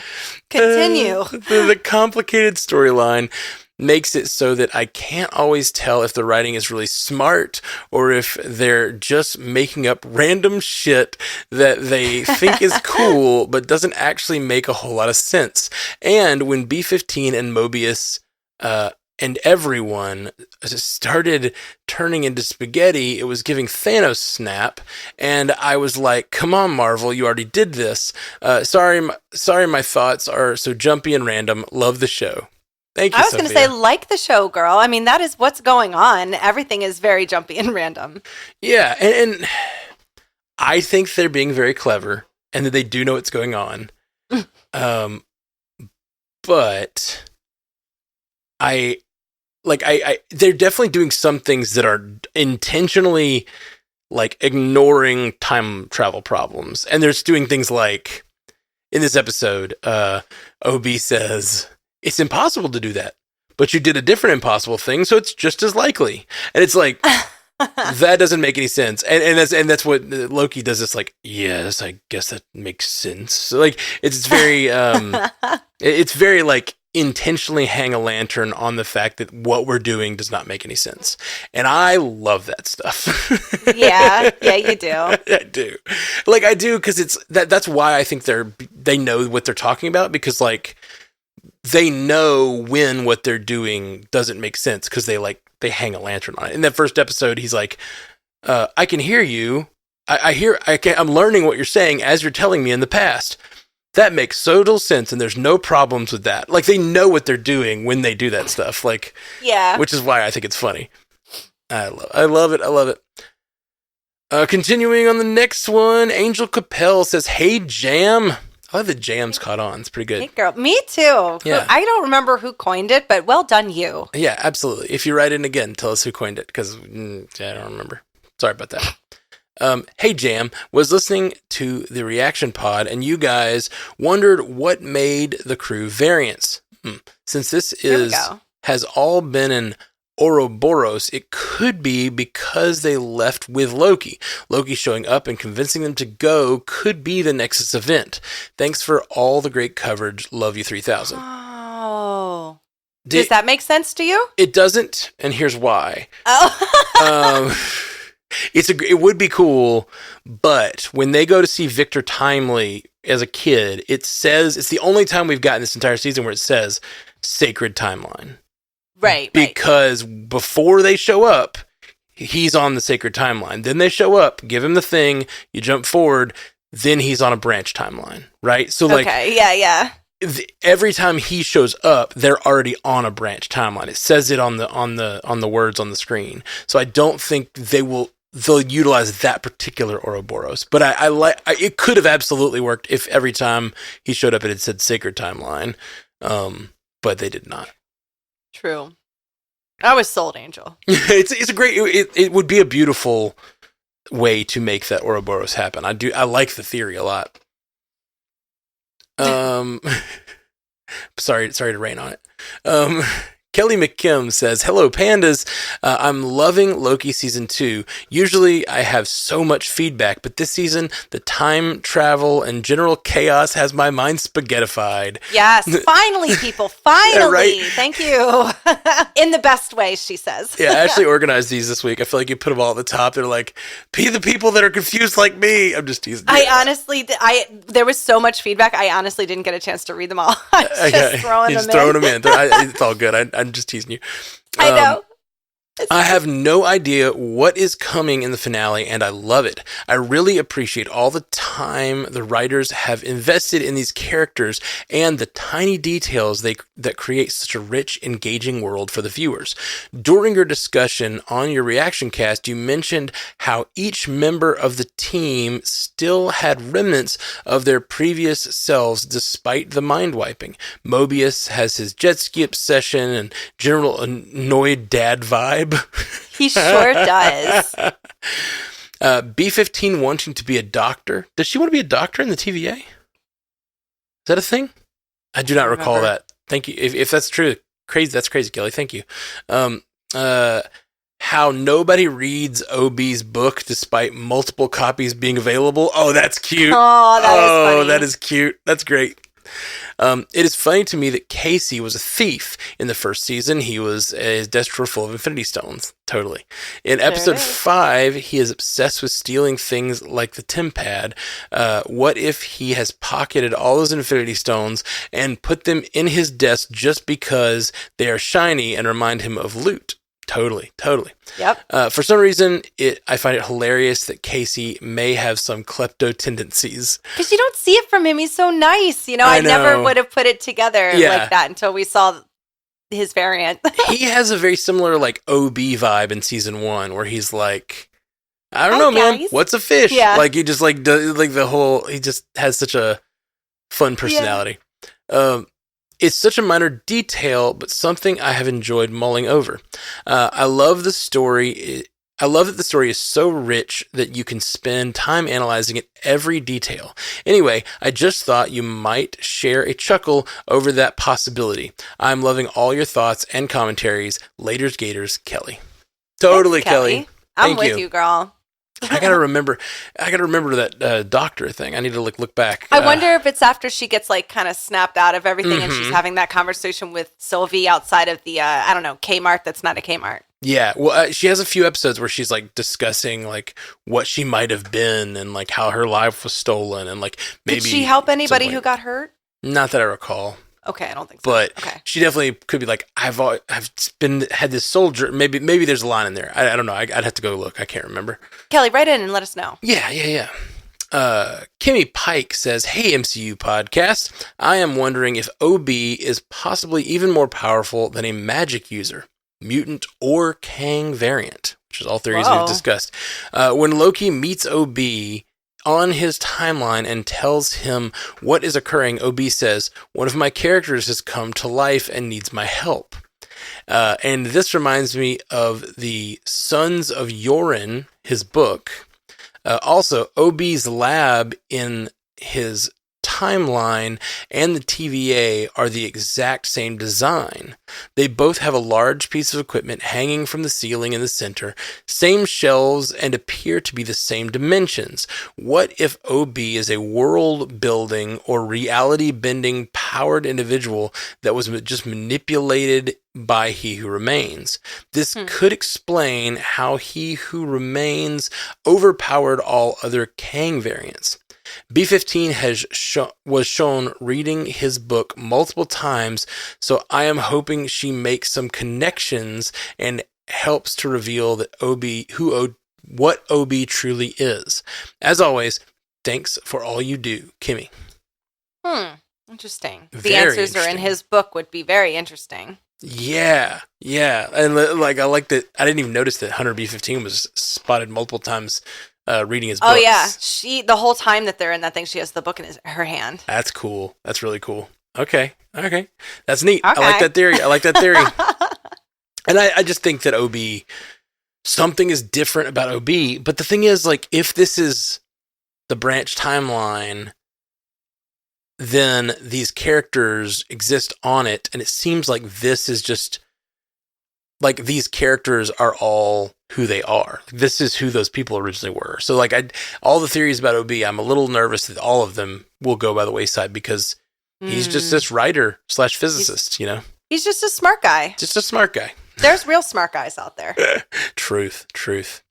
Up next, Jesse Sumi. Hope I got your name right. I just finished the Agents of Asgard run after watching episode 5 of Loki, and my mind was blown at the similarities, even down to the last line of the show. Ooh, interesting. Agent of Asgard is the run. I guess this is a comic run. Comics, yeah. A random reference I caught was the very small box. It looks suspiciously similar to the box Loki is trapped in by Doctor Doom in the comics. I also thought the way Doctor Doom described a time machine translated well into the description of time slipping in this episode. The idea of Loki traversing through narratives could enable him to fully embrace the God of Stories role from this comic run. Love you 3000 for all time always, Jesse. Yeah, I think that's pretty cool. I would assume that in the writer's room, they are pulling different things from lots of different comics to kind of spice it up and make it more fun. Yeah, totally. But this is the second time we've kind of talked about a Doctor Doom not replacing Kang, but like being maybe a different sort of villain in all of this. And I'm here for it. I'm so here for it. If we introduce Doctor Doom before the Fantastic Four, I'm still for it because I think that's a really cool way to do it. And they've never done that before. So let's try some new shit because we all know that the other ones didn't work so well. But we're all waiting for Doctor Doom. You know, and we saw the man behind the curtain last season. It was Kang, right? It was He Who Remains. But what if, we've talked about it. I don't think we talked about it earlier when we were talking about the Variety article, an hour and a half ago or whatever when we started this. But one of the things they say in the Variety article is that they considered swapping out Kang for Doctor Doom or some other villain. I don't like it because I think it kind of underserves Doctor Doom. Like, I kind of want them to give us an origin story for Doctor Doom. I want him to know who he is before he becomes, like, God Emperor Doom. Like, I think it would be good to know the character before that. With Spider-Man. Oh, totally. It's one thing to be, like, Doom, like him to just start out as Doom. Like, that's fine. It's another thing for him to start out as God Emperor Doom from, like, Secret Wars, because it just feels like it's jumping past a lot of his story. So you don't get to tell those stories because you've already told them. Or you tell those stories and then he gets put back on the timeline and you get the other stories later, but that feels like stepping backwards for the character. So it would be weird to do Doctor Doom here. But if you're going to do it, the idea that he's the man behind the curtain, right? Like, they get to Oz. And he's a magic user. Right.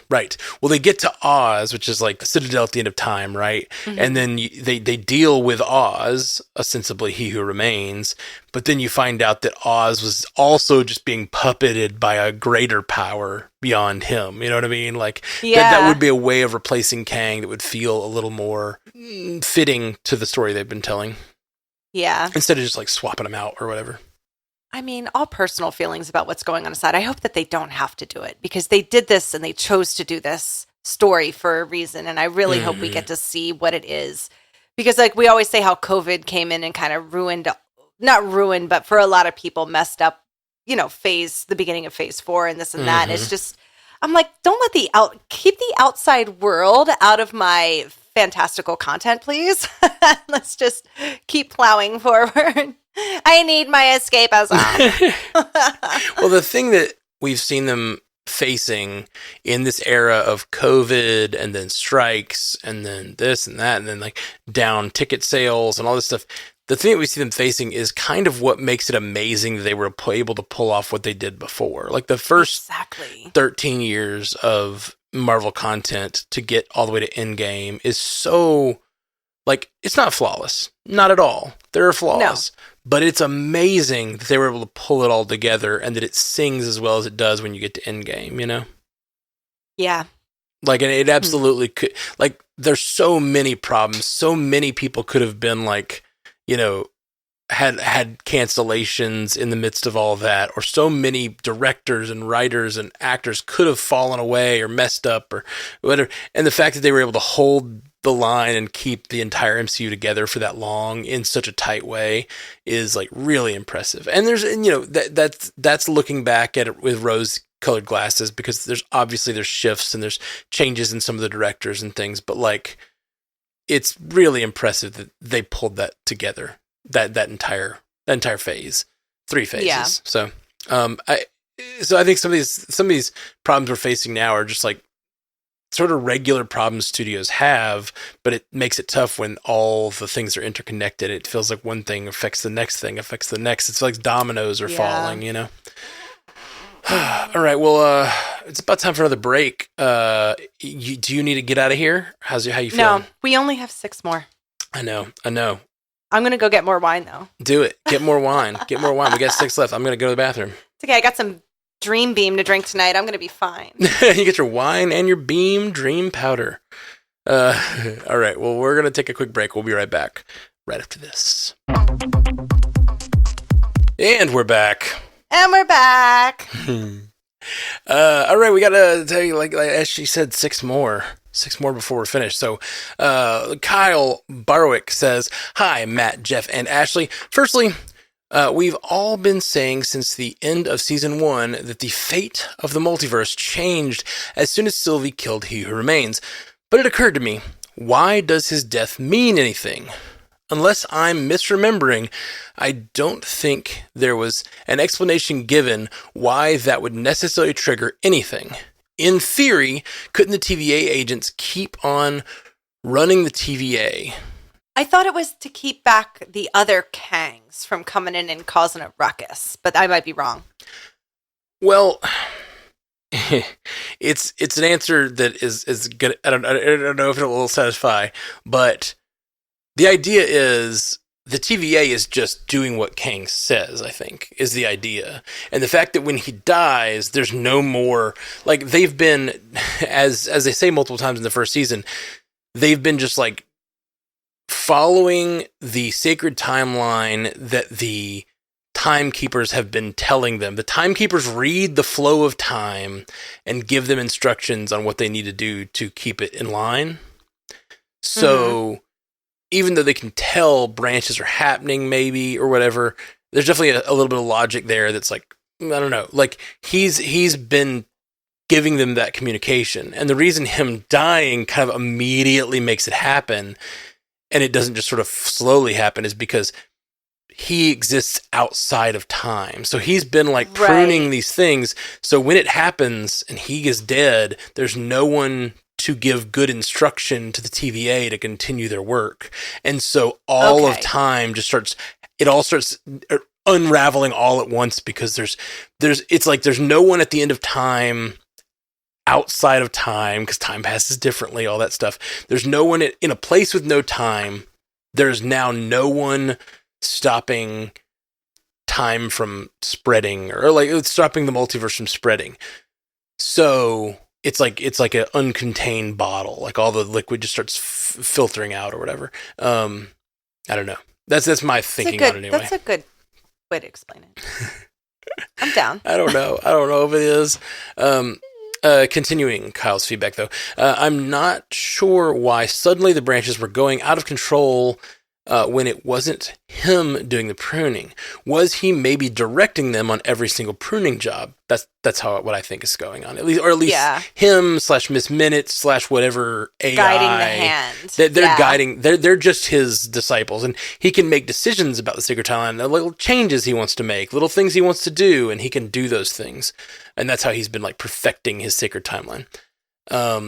Possible, but it's continuing Kyle's feedback. Possible, but doesn't seem feasible. I'm hoping you guys may be just able to clarify something I've missed. Otherwise, it seems like a big just because story point, which we don't usually get from Marvel.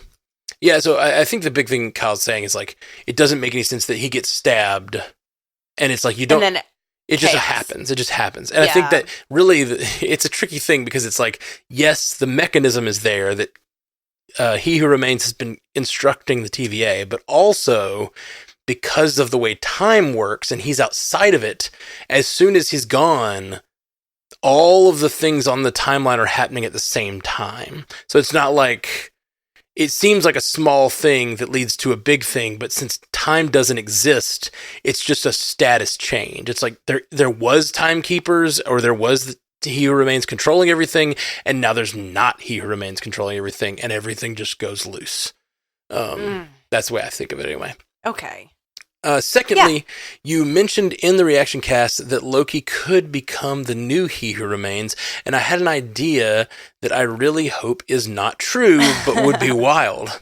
What if He Who Remains, who we saw at the end of time, was in fact Loki in disguise as a variant of Kang?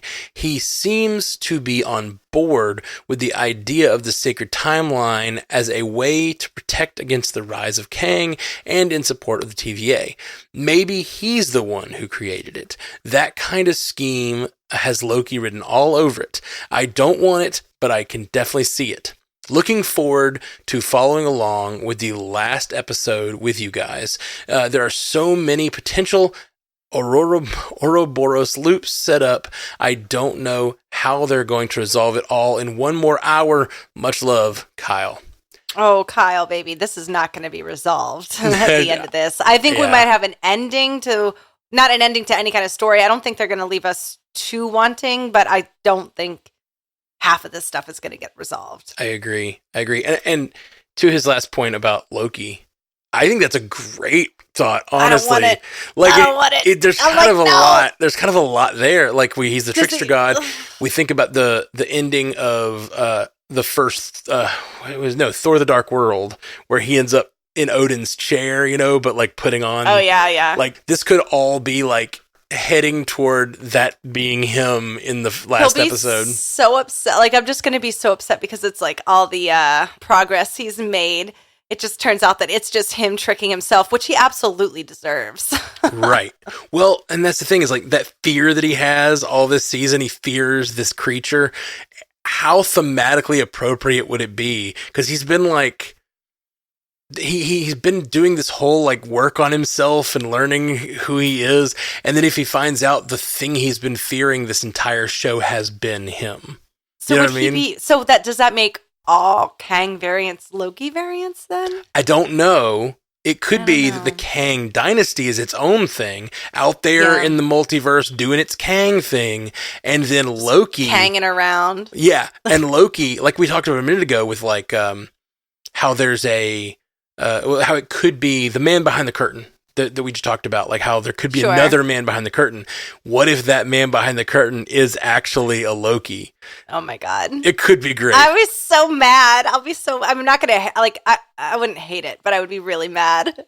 It could be kind of great. It also might, we keep saying how it's impossible to end this story in one episode, but it could if we don't have to deal with Kangs anymore. Like if Kang's not even part of this story. We've been like dealing with this. It's a way to get rid of it. It's a way to get rid of this story being a part of Kang Dynasty and all that. It's just like we had Kang in Quantumania. We have this version of Kang, which is just like a Loki pretending to be Kang all along. And It kind of works. It kind of works and could be great. And if the last episode is like Loki and Sylvie going up against a dark Loki at the end of time. Oh my god. That would be wild. It would be wild. It would be really wild. I don't think it's going to happen, but I do like the creativity. Really good idea. That's a red stringer. Yeah, that's a good red string theory. That's a good one.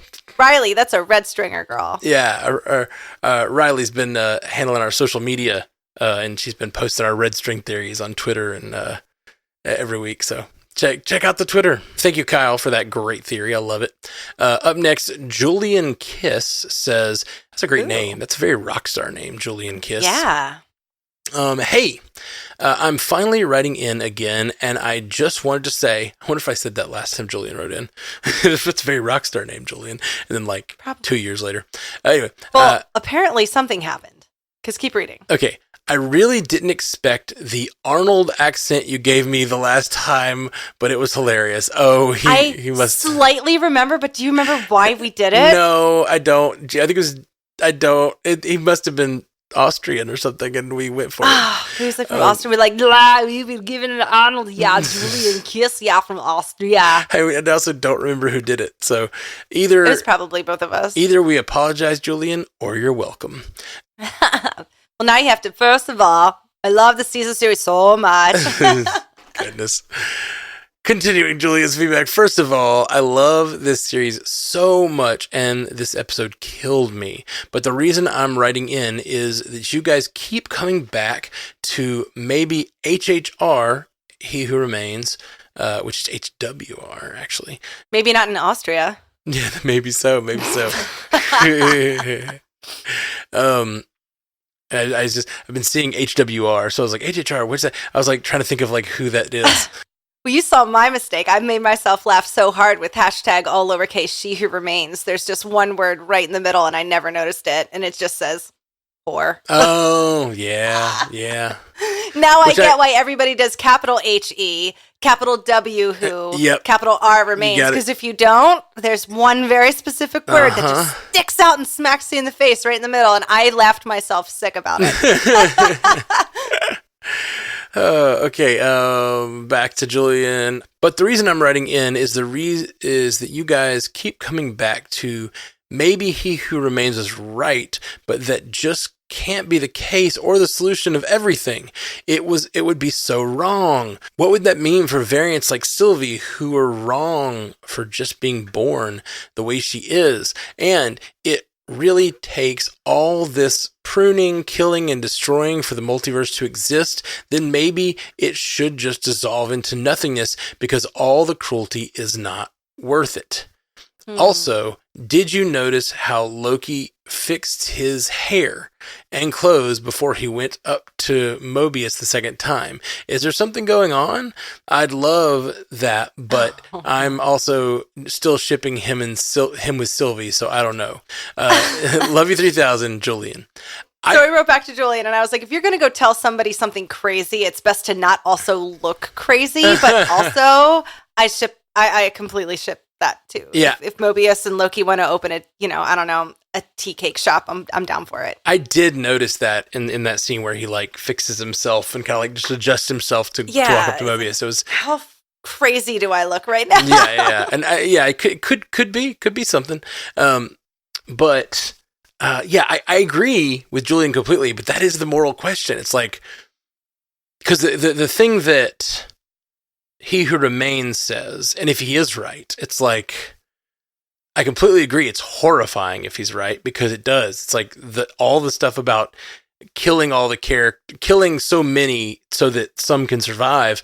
But that is the question that he says is the case. Is like, if you don't do that, then everyone's dead. So like, is it morally, is it morally better to do all these terrible things if you can save some, if otherwise none are saved? You know what I mean? Like it's terrible. It's a terrible moral choice to make. We were talking about that movie you were talking about earlier, like Knock at the Cabin. Yeah. What do you do? I like to always go back and think about how the Ancient One talks about the way the timelines branch off. I think she does a really good job of explaining it. It's like, this can cause absolute chaos for our world. And I mean, you just got to pick. I don't know. Yeah. I don't know. I feel like I could be a really good He Who Remains because I'd be able to prune without any, it wouldn't be personal. Right. Well, and that's what makes me, when I say that I think if Loki, I don't know if the He Who Remains is right, but what if Loki or Sylvie decide the He Who Remains was right and they join him, it will be through a process that we have all seen and we can go like, I see why they're doing what they're doing.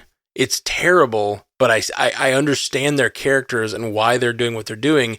And then they could go on to be servants of Kang and like be in future movies as villains that we fully understand. Like, we see Loki disappear off the Rainbow Bridge in Thor 1 and he shows up in Avengers and it's like, he talks about how I've seen things you never dreamed of, brother, and stuff like that. Like he's Odin's son. He's seen the cosmic universe.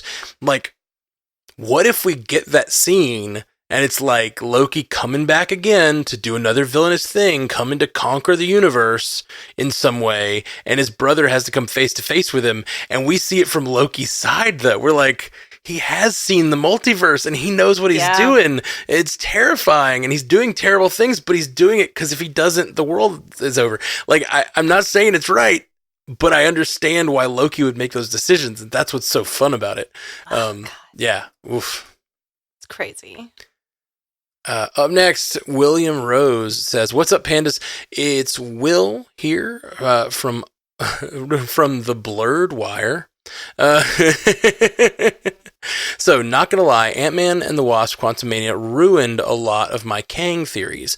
I thought it would have been so cool if Kang from that movie had escaped to the quantum realm to avoid the TVA when He Who Remains won the first multiversal war. That Kang could have seen a timeline where He Who Remains is killed, which all would have started when Scott Lang escaped from the quantum realm the first time.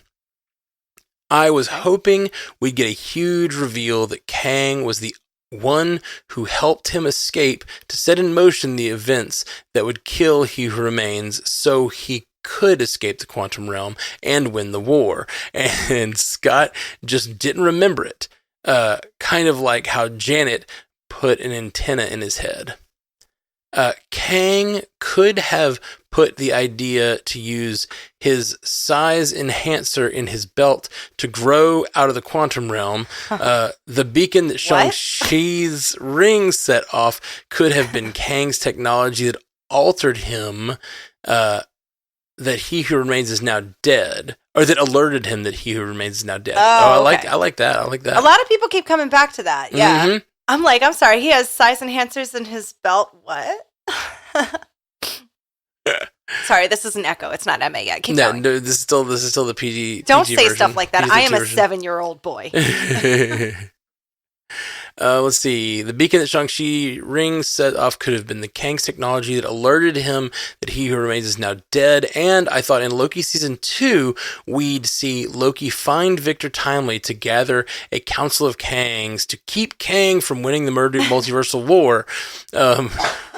Alas, now that theory is completely blown up, and it's completely blown up, and I find I don't have many expectations for season 2. However, I highly recommend rewatching season 1 before the next episode because somehow it gets even better after seeing the first 2 episodes of season 2. But thank God we finally have a good Marvel show to watch again. You guys are the best. Peace. Thank you, William. Yeah. Yeah. That's a lot of Kangs in there, man. Yeah, there's a lot of Kangs. I'm having a hard time following this. That is a lot of theory. I love it because his theory, like he said, it had to have been over after Quantumania, but he's still lamenting it. You know what I mean? You gotta stick and move with the theories. You gotta be like, that didn't work. Gotta move on to the next thing. I will never let go of Mephisto. He's coming. And here we get to the exact same thing I've been saying since the beginning. He's going to show up like 5 years later, and you guys are going to be like, "We told you," and I'm like, "It's not the same thing." Yes. If you think that is not exactly the way that it's going to happen, told you. Oh man, yeah. I feel for William. There's a lot going on in these shows, and like, when you have those theories that feel so right and they're just like completely don't work, it's a bummer. Jacob Waters says, "Hey y'all, as we are nearing the finale of Loki, and if this is not read/discussed in time, then as we have now finished Loki, I'd like to discuss some things. While I have enjoyed this season overall, I do admit that there is part of me sitting around wondering if any of this actually matters. Do you guys think that Marvel has an issue of painting themselves into corners with certain details, i.e. casting choices and storylines, that is causing them problems with when external factors create road bumps? And do you think that in their attempt to right the ship, Marvel may end up making projects like Loki, Quantumania, etc. mean less or nothing at all? Recent rumors and speculations surround a pivot to Doctor Doom, whom I assume would have been introduced as the true big bad since he was in both versions of the comics, Secret Wars. He has me questioning whether or not there is really a plan for the MCU at the moment, and more than that, they are throwing a bunch of ideas at the wall and see what sticks. Would love to hear your thoughts on this. I love y'all 3000. Cubed and keep up the good work. Love you 3000 cubed. I get it. Okay, sorry. The word, is that a math thing? Yeah, you cubed is 3. So it's like to the third power or whatever. But he wrote the word cubed, and I immediately went to the cube that Brad. The cube, almost like, are you going to put me in another thing? Yeah. Are you going to smush me? Don't smush me, Jake. Don't smush me. Love y'all 3000 cubed, and keep up the good work. Big Red Panda, Jake Waters. Okay. Yeah, this is very like similar to what we talked about earlier with the variety story. You really can't say the word variety, can you? Don't tell people my downfall. Okay, I won't say it. Variety. Say it again. Variety. I can only say it when somebody says it before me. That's so funny. Because it's VA, and that doesn't sound like how you're saying it, right? Variety. Or var. So it's variety. Like variety. Variety. Because VAR does feel like it should say VAR. I'm so dumb. I can't read. No, I've just always had a problem with that word. Yeah. And apparently radiator. Yep. Fuck. Yeah, that the radiator one's funny. It's funny because it just reveals about your reading style that you are reading a syllable at a time. Well, I was cursed with Hooked on Phonics. So Hooked on Phonics is a goddamn nightmare. And if you, like, anybody who's had to do it when I had to do it, like, you understand. What they do is they teach you, like, say, take Marvels. So you go LS, you go Ls, Vels, Arvels, Marvels. So you learn how to read the word from the last syllable and move your way up. So it is sounding it all out, and it just does not work for all words. And it's goddamn a mess. And that was how my mom used to lock me in my room and be like, "There's 2 hours of Hooked on Phonics," and it ruined me. Dang. No, I'd never tried Hooked on Phonics, but that does not sound effective. Because I could tell you can read. Oh, man. All right. We got two more. We're going to do this. We're going to finish them off. We're going to fish them off again this week. You got to go do some dad work. I do. Right? I got to go pick up the little one from the bus in 10 minutes. So 10 minutes, we got 2 last ones. Here we go. Long. Sean Cannon says, "Good morning, Panda Overlords. I trust that the extra hour of daylight savings has given you ample time to pick your brains and eyeballs from Loki episode 5. Pick up your brains and eyeballs. Sorry, I read that wrong. I thought you read it right. Yeah. Like to pick your brains pick about. Your brains, okay, I got you. But eyeballs, yeah. I was like, what? Yeah. Like birds? We had some future time going on with it. Okay. Yeah. And put them back where they belong. Oh, yeah. Pick up your brains and eyeballs and put them back where you belong.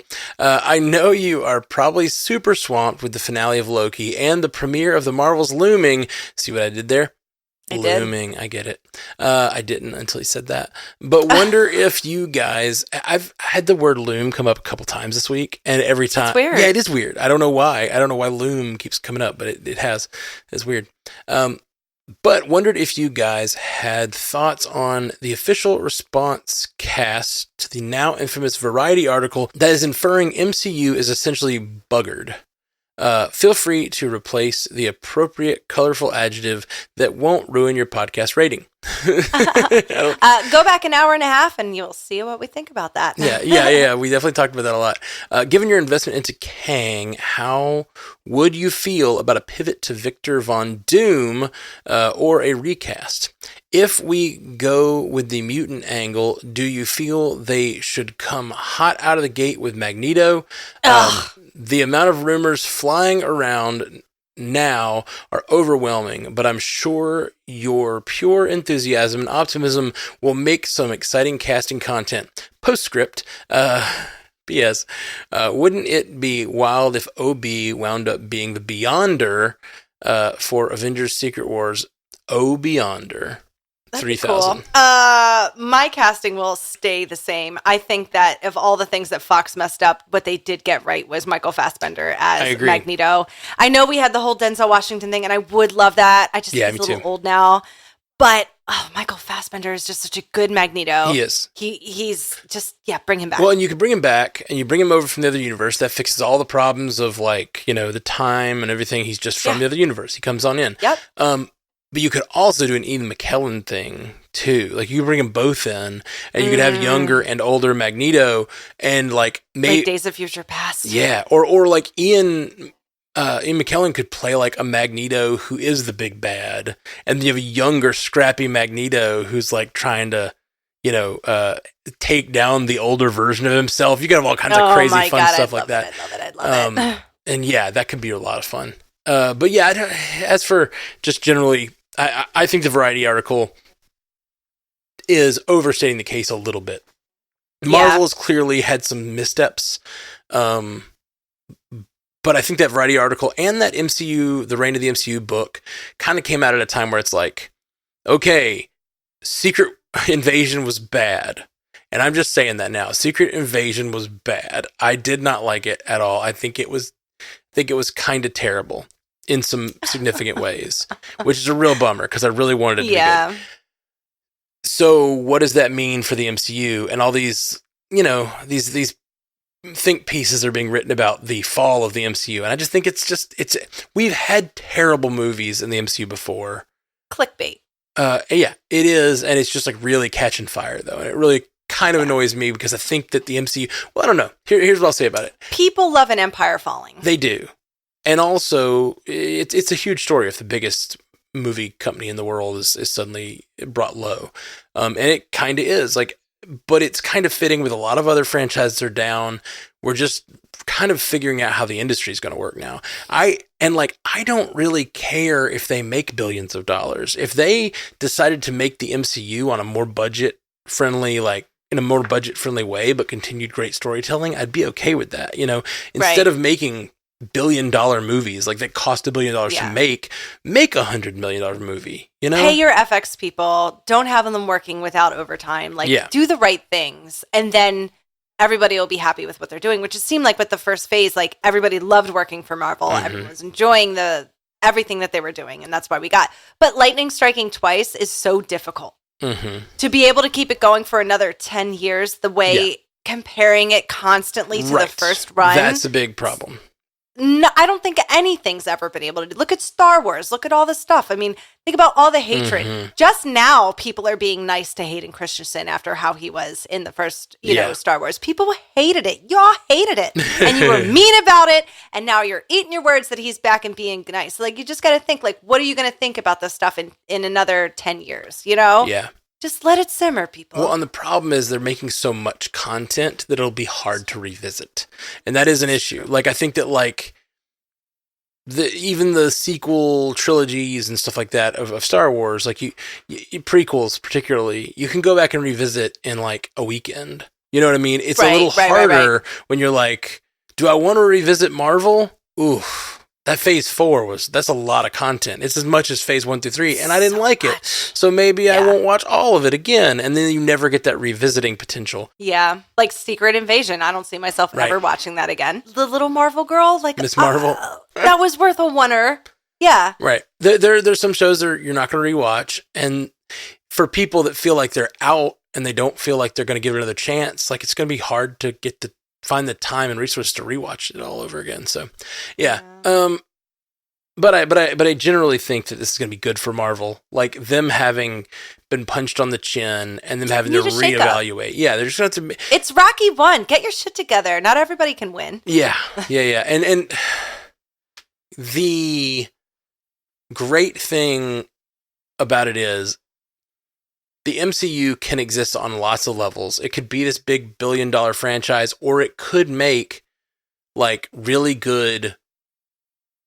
DC's recently done it with like the Joker. They came out with that movie, which is not connected. They did a whole different thing. It's a completely different kind of movie, but it made $1 billion on like a $80 million budget.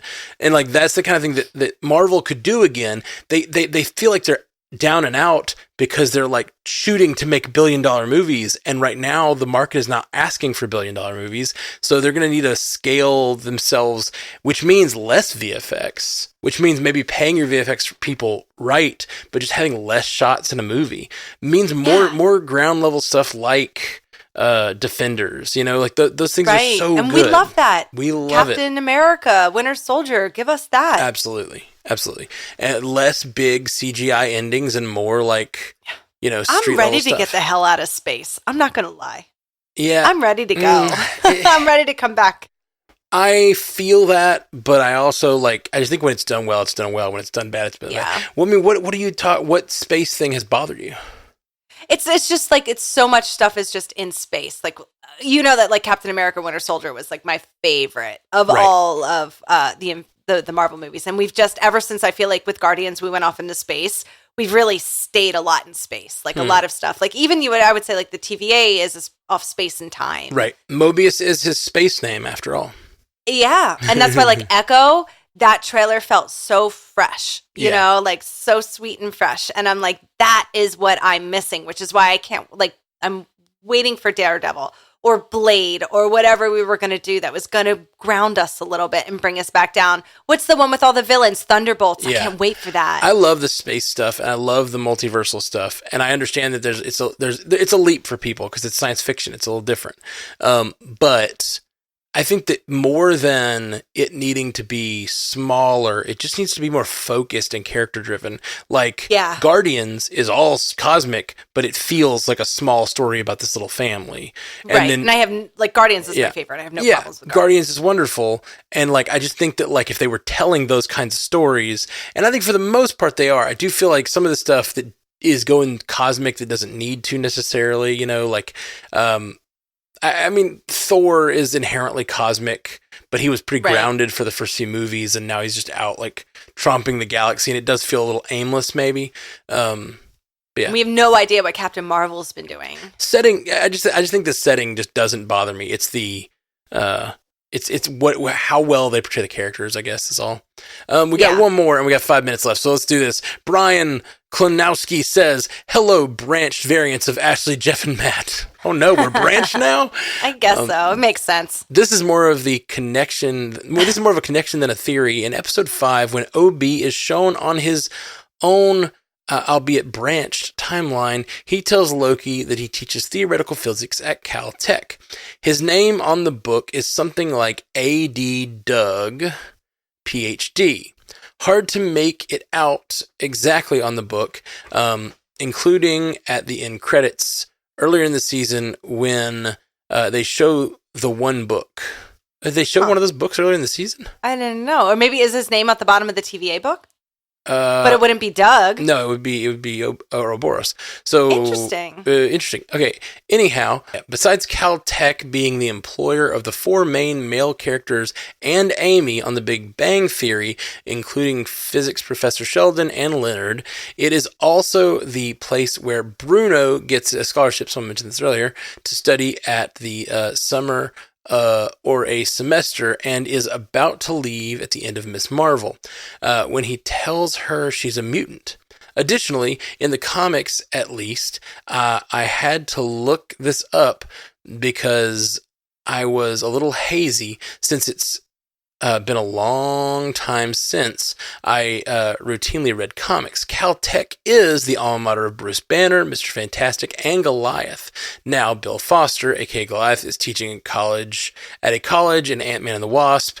It could actually be Caltech. He's in San Francisco, right? Yes. Doesn't that take place in San Fran? So I don't know for sure. Yeah. Where is Caltech?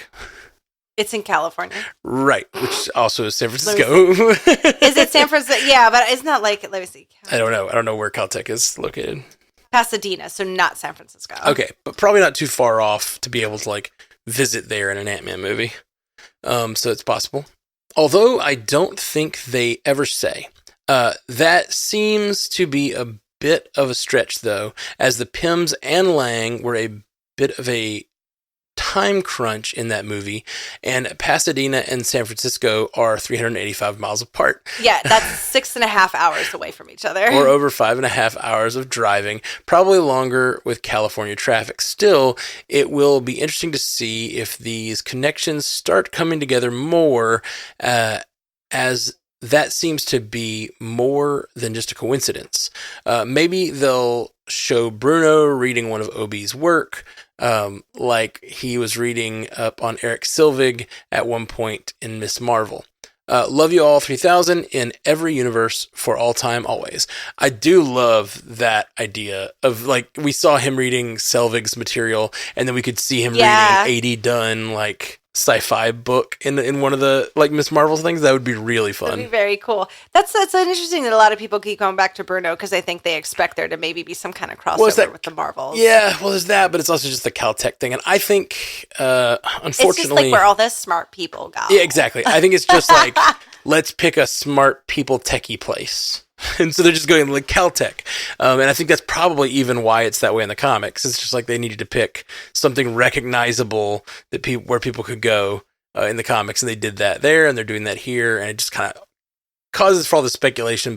And it's very possible they could do it with two of the characters. Like, I think that if A.D. Dunn met Bruno, then that would totally be awesome. But I just don't know. Yeah. I just don't know if they intended that or not. All right, well, that's our feedback. We did it, and I have to go get my niece from the bus. So, stuff. We will be back on Thursday. Thursday is going to be crazy, guys. So, yeah, we'll be on Twitch Live. So, yeah, set your alerts. Yep. We'll be Twitch Live immediately following the Marvels, and then again that evening immediately following when we finally get to watch Loki. So, we might even be able to fit it in before Loki comes out and then get to all watch it together.